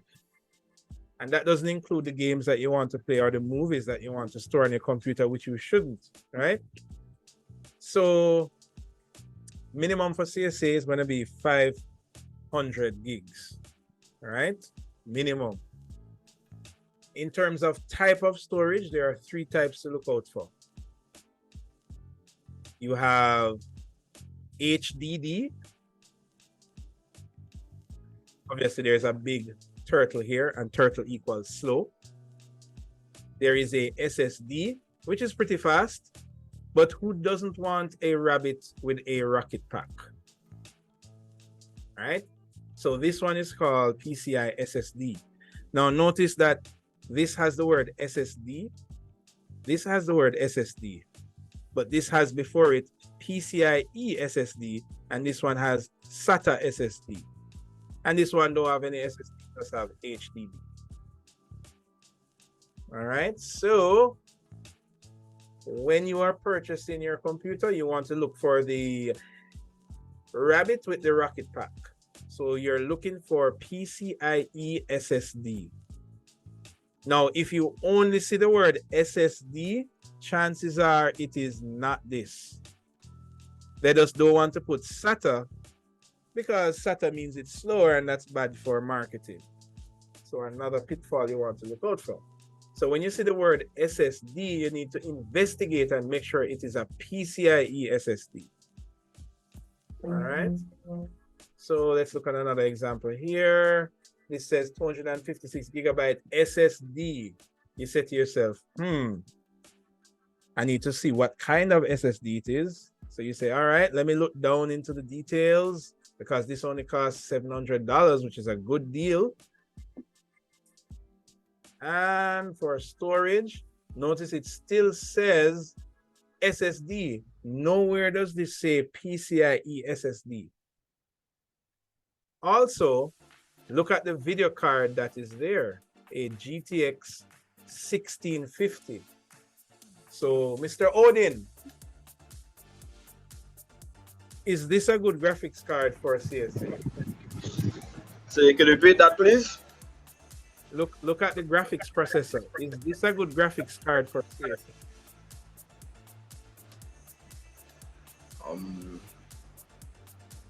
Yes, sir, I would like to believe so. And why is that? You know that's coming next, right? Why is that? So, well, I know the first number is in regards to how recent the graphics card was. Right. And the second number is what you would consider the horsepower of said graphics card. The last two numbers, right? Correct. Yes. So what is the minimum horsepower for CSA? So I really can't remember right now, honestly. Probably honest. Who can help him out? Me, sir, 60. 60. All right. I noticed some say 50 and some say 60. So you said that you'll struggle a little bit with 50. 60 will be better, but I think you said 50. No. You're going to struggle a lot with 50. Oh. And 60 you will struggle a little less. So you need to remember that. I said 50 because it's still possible to use 50, but you will struggle. All right, guys. So this presentation is available on the class website. If you go over to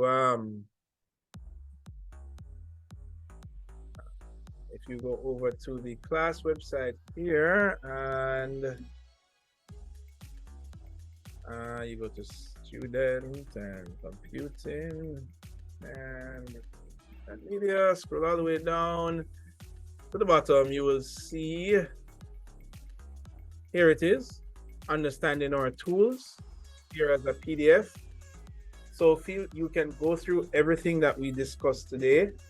When you're buying your computer, you don't remember what was this, what was that, you can go back on the class website. Rayan, you have your hands up? So really all the technology to people, but what would be a good computer in your opinion? Like, what computer would you recommend for us? Oh man, you sound a little muffled. I'm trying to type it. So she asking what computer would you recommend for us to buy? No, man, just for that alone, I think you deserve some points towards your class participation. You know why? Because if you look on the class website, our first graded activity, which you will see here, class activity 1, what you guys are going to do is you guys are going to find me, right? Everybody will make one submission of the most cost-effective computer that is usable at CSA based on the recommendations we discussed. When you submit your pics, you're just going to submit a link. That's all. They're going to pop up here on the class website. Now, what's going to happen is that I am going to go through that link and I am going to I usually tick the top 10 or top 5 of the best picks, right? So when all of you submit, this is going to be populated here, and then I'm going to say whether this is a great choice, this is an okay choice, or this choice is not recommended, right? Now, everybody will have access to this list, and right away, if you guys were planning to get a computer after this class activity, you would have had a listing of computers that are great for CSA, and you will know the computers that are not so great for CSA. So to answer your question, Ray, it will be answered at our next class when this list here is populated, right? And this is a graded class activity. So participating in this activity will get you the points for this class activity. All right? So we'll answer that question next week when we meet, and you will now see who picked. I'm very interested to know who will win this competition, who will pick the best computer for CSA, right? As a matter of fact, in some future alternate universe, I would love to purchase that computer for that person who picked the best computer for CSA. But because we don't live in that universe, we live in this real one, I am unable to do that for you, right? But nevertheless, you will know the best computer to purchase for CSA. All right, guys. So for those of you who are still in the class, Excuse me, sir. Yeah, go ahead. Alashan, you said that we're supposed to send the link to the thing today, like after class?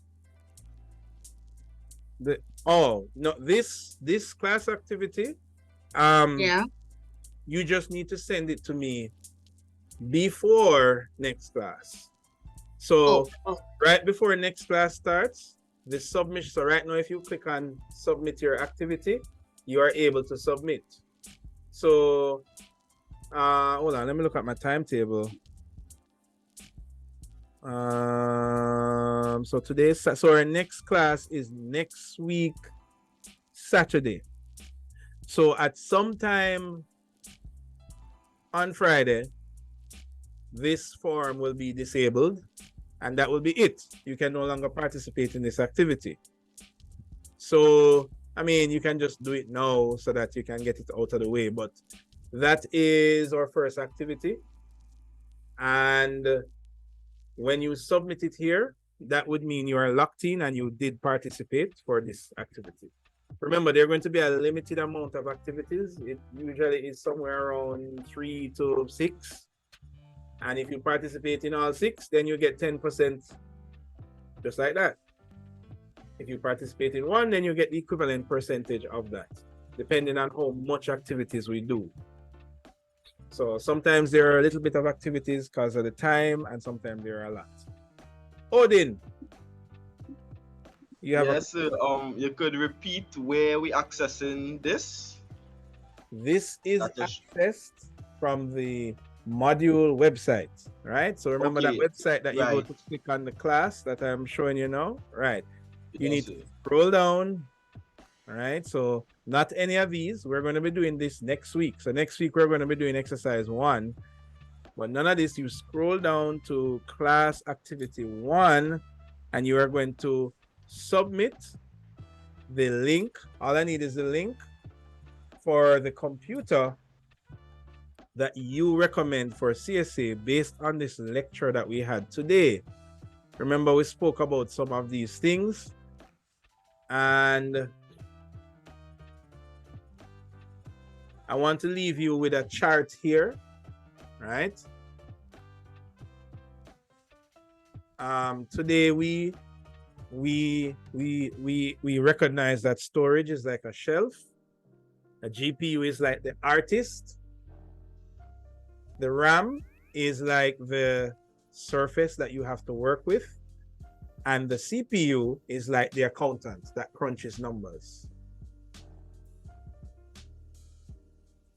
For Photoshop, Photoshop uses a lot of storage, a small amount of RAM, right? You will hear misconceptions like people say, I'm going to use Photoshop, so I'm going to need 64 gigabytes of RAM. Photoshop does not really use a lot of RAM.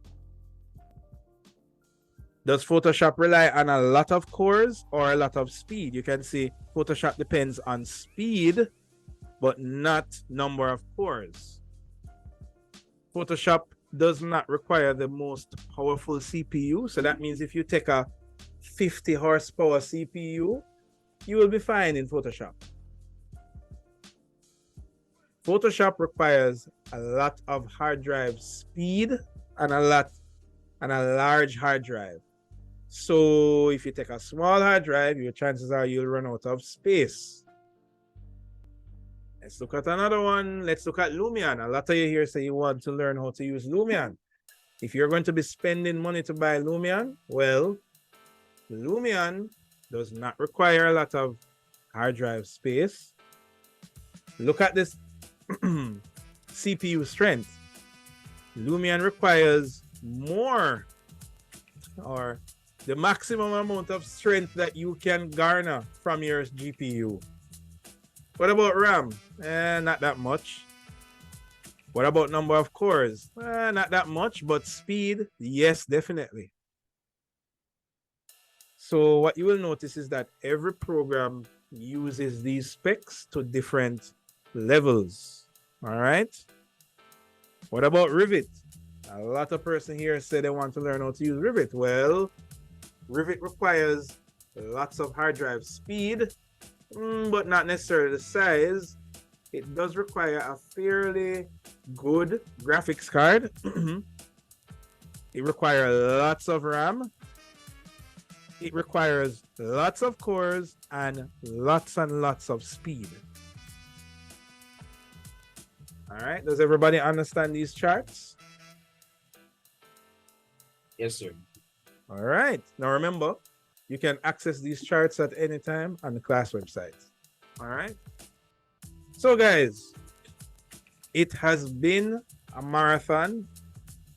Don't worry, usually classes going forward, it's usually finished after the first hour or two. And then the rest of the time is you doing work and you leave when you're done. But this first class, there was a lot to cover. We had to learn about the module, we had to learn about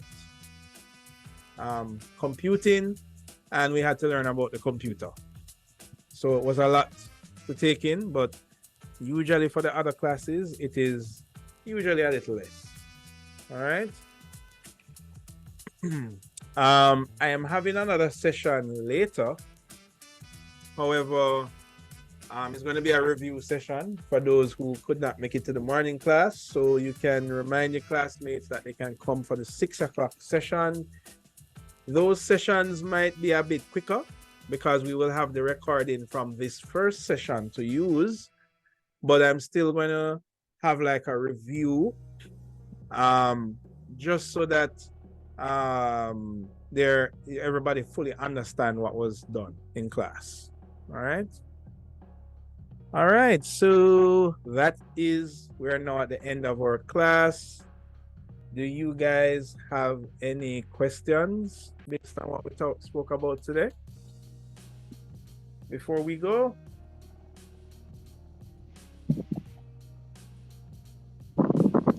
No, sir. All right, remember your class activity, right? Your class activity, which will be due for next class. And next week we start to get our hands dirty. Please, please, please come with the Photoshop ready. All right. And as usual, this class will be available The recording will be available to watch on the class website. Remember, when you go to the class, csa.utechjamaica.org, and you go to class recordings, and you need to sign in, right? So if you don't have a login, you can just make one. It's no problem. You will have access same way. So don't worry about it. Then you go to the class login and you look for the class, which is DDM. And then you will see another pop-up come up that says 2023-24, and you will see today's class under it, right? So please encourage the other members who couldn't make it to this class to just look at the class recording for today. All right? All right, guys. Question, sir. Yes. So no class on Monday? There will be no class on Monday or in the week. All right? Okay. That's super important, guys. All right? Classes are only on Saturdays. But I promise you, if you come early, I will not rob you of your Saturday, because usually we get done pretty quickly. It's just that this first class, there was a lot to cover. All right. All right. Saturday classes are online for most of the time, or are we going to have to go into school at some point? It is online 100% of the time. So DDM will be a 100% online module. All right. Okay, sir. I was asking because it said there was a practical. Right. So this is the practical. The practical is going to be like doing stuff on your computer. All right. Not like going outside and doing stuff. All right. All right. Please ask your questions. All right. So it looks like we have come to the end of our first class. Again, welcome to the computing universe, right? And I will see you around. So have a good weekend, and I'll see you next week, Saturday. You too, sir.